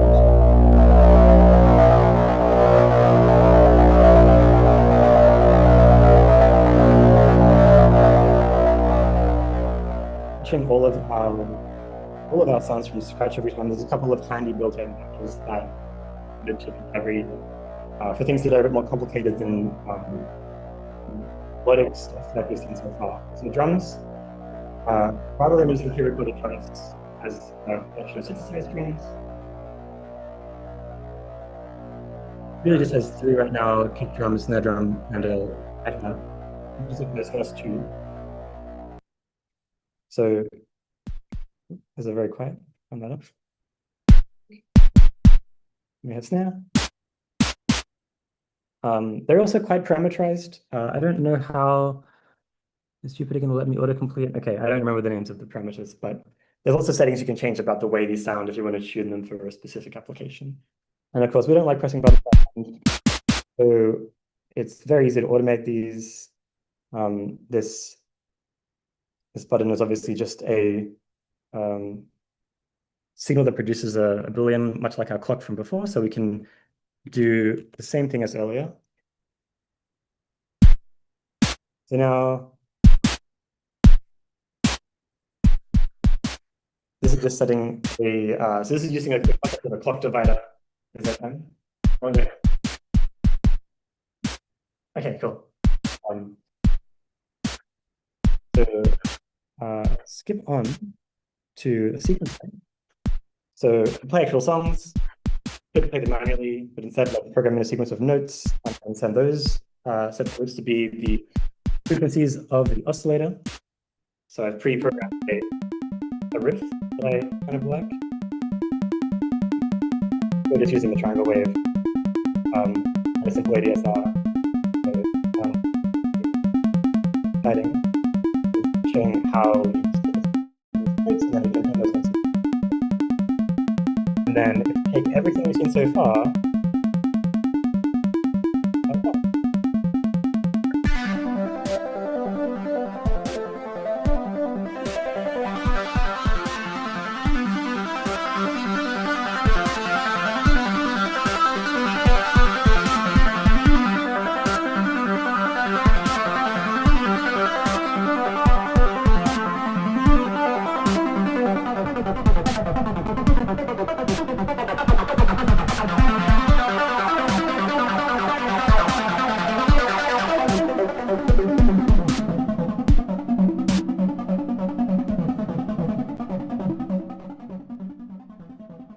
I think that's all we have time for. So I'll just put there's a bunch. Obviously, we're only scratching the surface. You can do with cool. Yeah. Thanks everyone.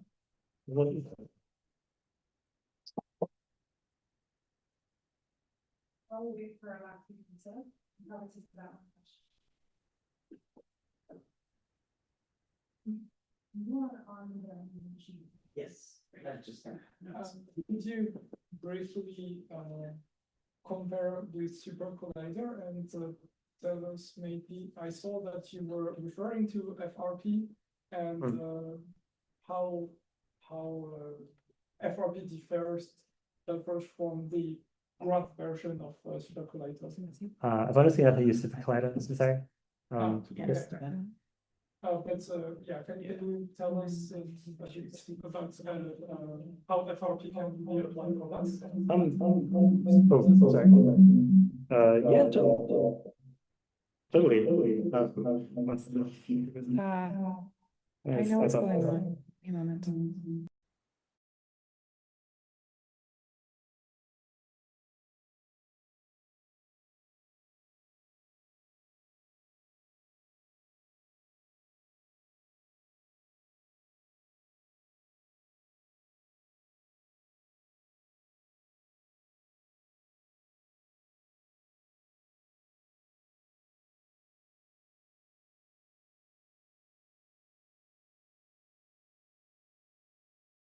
I guess the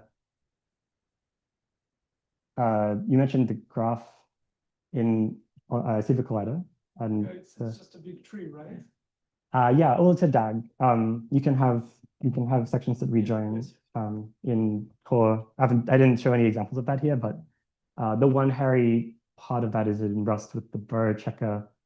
With like Rust linear types means that you have to use a little bit more syntax in order to do that. You need to say that a node is shared, which allows it to be cloned.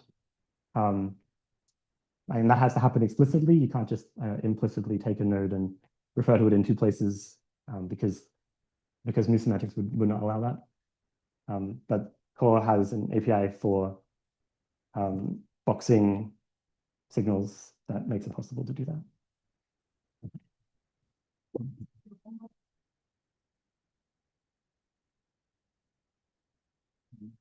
You want the microphone?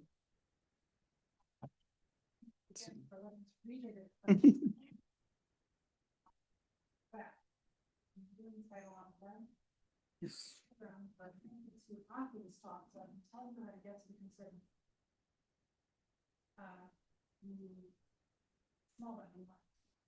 Yeah.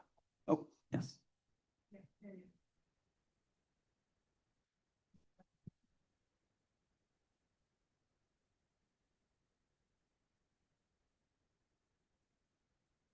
Oh, sure. Yeah.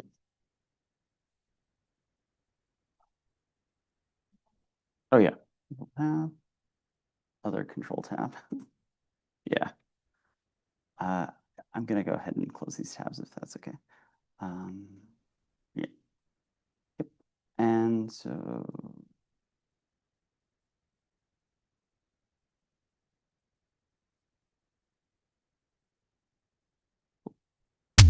Yep. Cool. Okay. Yes. So my name is Matthew. I'm going to be presenting basically a web-based, like interpreted language, very much modeled after Haskell, specifically designed out of my kind of experiences with title cycles and my live coding performance practice. There you go. Okay, cool. Yeah, there you go. Yeah, a little bit of background. I come very much from the sort of art and tech side of things. I have a background in visual art, also in music.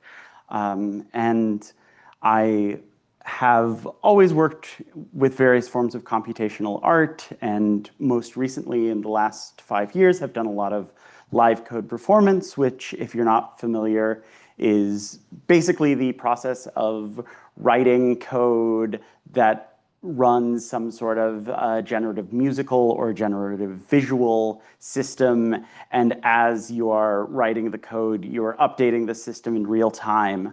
Like here, you can see both the code over these visuals that I'm generating with the code. And yeah, and so I'd also like to thank my co-author, William Payne. He is a frequent collaborator of mine over the last couple of years. He has a background in sort of music and CS education, particularly accessibility and kind of design for education. And we've worked a lot with this language title cycles and worked with a group of blind and low vision music students in a laptop ensemble using title cycles. So What I will be demoing, Weft, is a piece of software that I've developed, although my co-author has greatly shaped my thinking about live code tool design and a lot of how to present this project as well. So tidal cycles, like I mentioned, is a very popular tool for performing live coded music. It is written in Haskell, and as a result has, I think, introduced Haskell to a lot of people who never would have touched it otherwise. It looks similar to this. This is very sort of idiomatic tidal code. Ultimately, my system sort of re-implements a lot of these sort of syntactic features in a web-based environment. So I will cover more of the details in a bit. I will point out one feature of tidal cycles that you see a lot is this mini notation, which is a way of expressing patterns of like sounds or numbers, that sort of thing, in a small domain-specific language. In the context of Haskell, this isn't actually being represented as a string, or rather interpreted as a string, but using the overloaded strings extension in GHC. This is a proper kind of member of the pattern type, which is a broader type that can be used to represent a pattern of any sort of value that happens during various events over time. So the mini notation is a way of expressing kind of easily parsable pattern values, so patterns of strings, patterns of numbers, that sort of thing. But you can also construct patterns of functions, patterns of patterns, through sort of more normal Haskell methods. So when you run tidal cycles, you are really running a somewhat complicated stack of different tools. So tidal cycles itself is basically GHCI that's being hidden away underneath an editor plugin in a code editor. And so you'll see someone performing with something that looks like a code editor. And really what this is just an interface for taking blocks of code and secretly sending it through standard input-output to GHCI, which itself has been running probably some sort of, oftentimes it's called like a boottitle.haskell, sort of just a script to actually start the system, and then it imports this tidal cycles library. And then that itself sort of sequences and generates and manipulates patterns and then sends the output events as kind of OSC, Open Sound Control instructions to SuperCollider, which then also has a third-party library that you have to install. Needless to say, this is often pretty intimidating for potential live coders, particularly ones not coming from a tech background. And so, so naturally, it becomes very attractive to, move this online. And there's a sort of obvious question of like, why not build a live coding system that is more easily downloaded and installed and used? Either I mean, there are certain things like Sonic Pi, which is a standalone sort of wrapped application, or or a sort of proper kind of web app.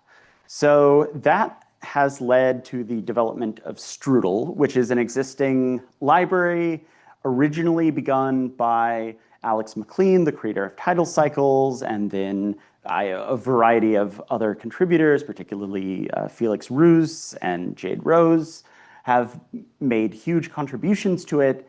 And essentially what it does is it implements all of the underlying data structures and algorithms but purely in JavaScript. And then also it adds this very sort of idiomatic JavaScript kind of DSL that, just because of how the sort of functions work, happens to be about sort of mirror image title cycles for a lot of things. I'll note here a couple of things.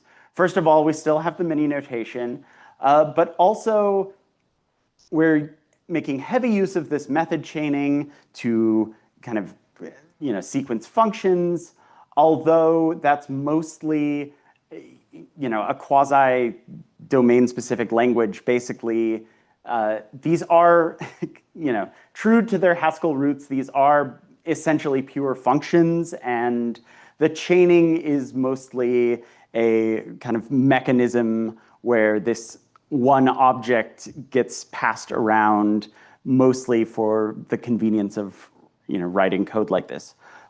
But certainly for me, I was a little sad to see the move away from the typed strictness of Haskell, which offers a lot in the way of reasoning about your program, kind of thinking through pattern manipulations as a set of pure functions.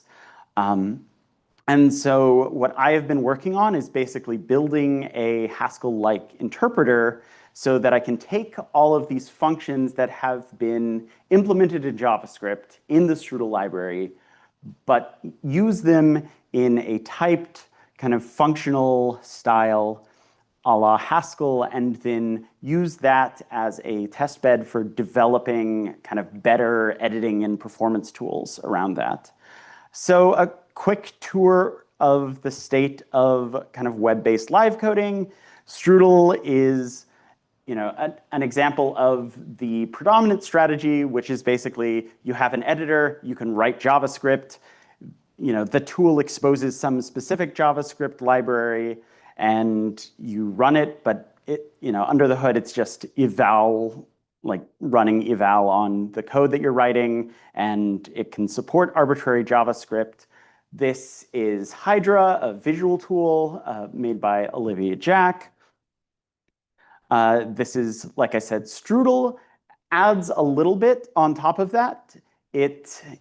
For example, instead of titles, functions that allow you to sequence multiple tracks, it uses labels in a kind of tricky way in order to approximate that. It also has this feature where it highlights events in the mini notation so that you can see your pattern as it's playing. And also it has some inline visualizations like this piano roll.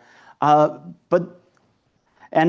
to a large extent, these kind of draw off of other experiments. Another system, a similar system, is Charlie Roberts' Gibber, which has a whole host of kind of sophisticated visualizations. And I think that these are great as far as live coding is concerned, but still, these both here and in Strudel, they use a JavaScript parser in order to figure out some of what's going on, but there's a limitation to how much you can, augment your code based just on, a parse analysis versus an analysis of a type system or of, the sort of full scope of what things are imported from where, that sort of thing.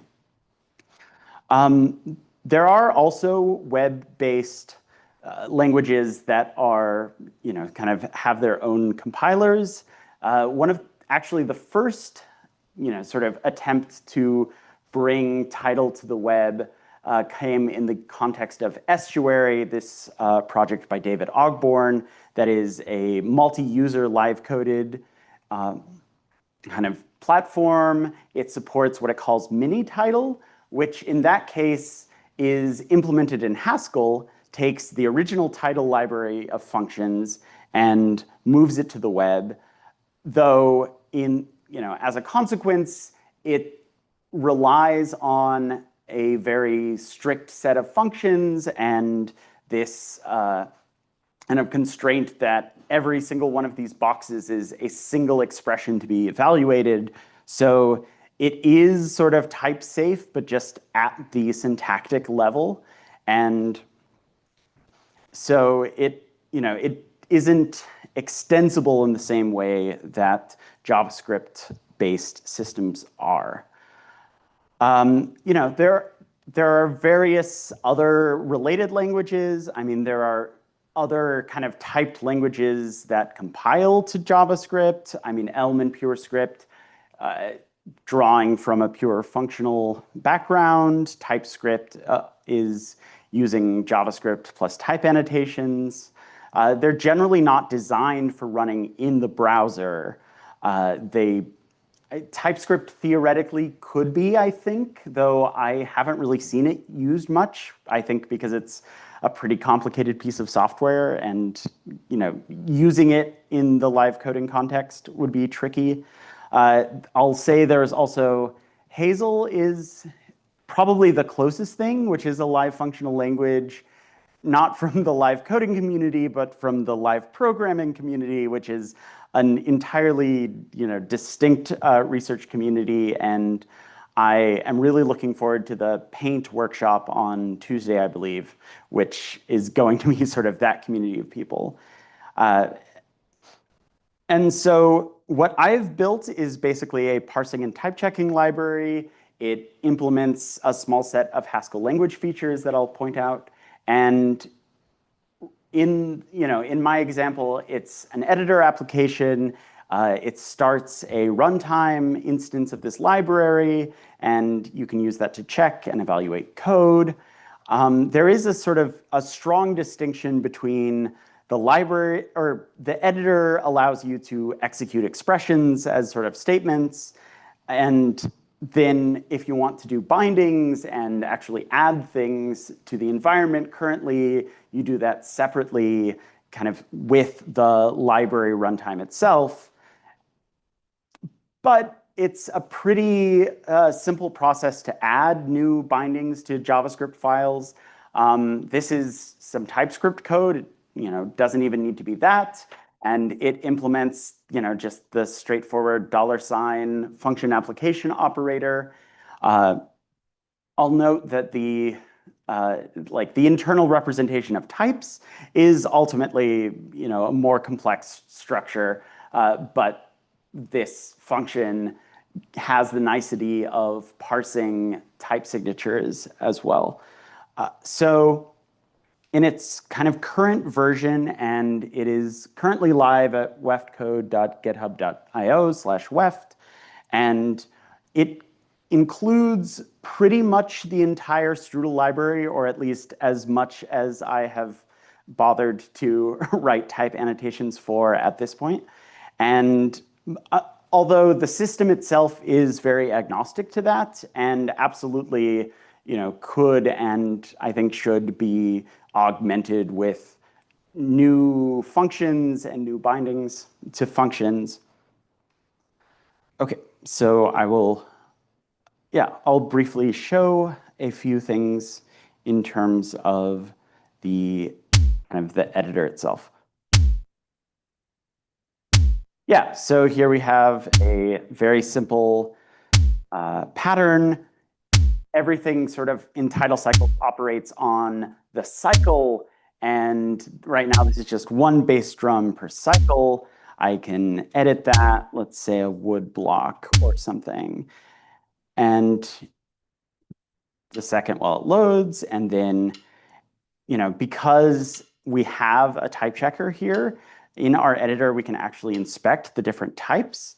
Like I said, it understands that this is not a string, but actually a sort of overloaded string, and that this is in fact a pattern based on the fact that the S function, which turns a pattern of strings into a pattern of controls, these are like annotated synth controls. It expects a string. There are various polymorphic functions. So the fast function, which speeds things up, is implemented for any pattern ultimately. So in this context, we have it inferred that it's a pattern of controls, but also working, within the context of this pattern here. Here we can see, we've got various type errors. Oh, yeah, I know that's why, because that needs to go there.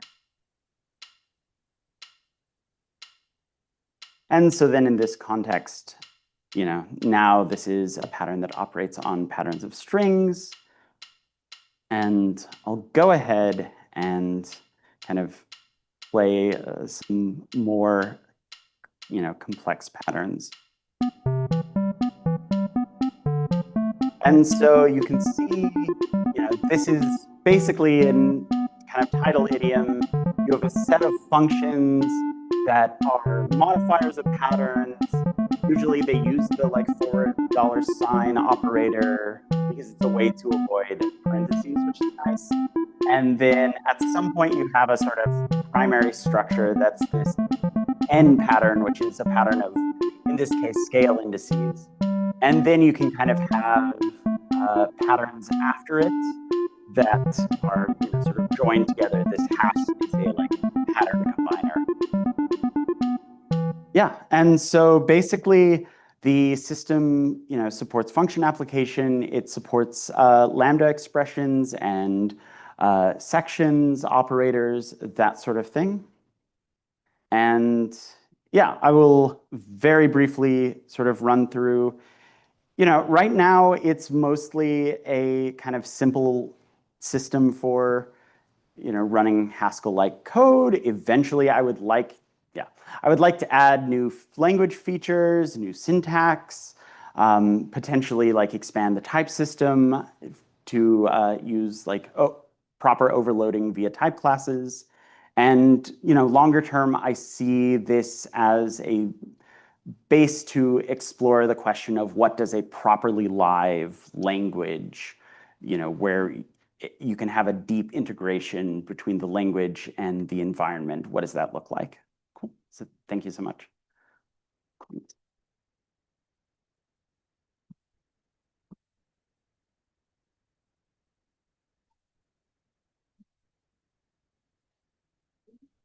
In the last session on farm, there are sessions after this, after the break, which starts right about now. And you will need, after that, to go to the YST Conservatory. This is a little bit of a hike, a bit of a difficult time. And because of that, we have given you illustrated instructions. I don't think I have people on the internet aren't going to come. So, I don't know.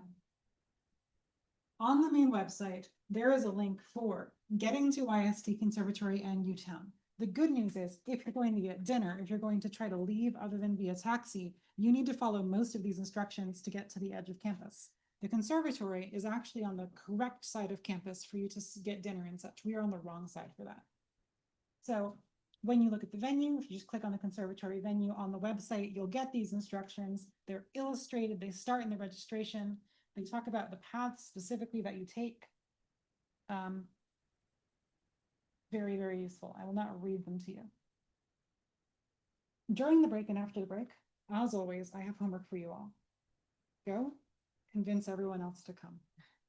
Thank you all for attending today. It has been a wonderful farm. We've had an unprecedented surge in both applications for people, submissions for the performance and submissions for the talks here. We've had increases of attendance. It's been a wonderful era of farm. Thank you for making it that.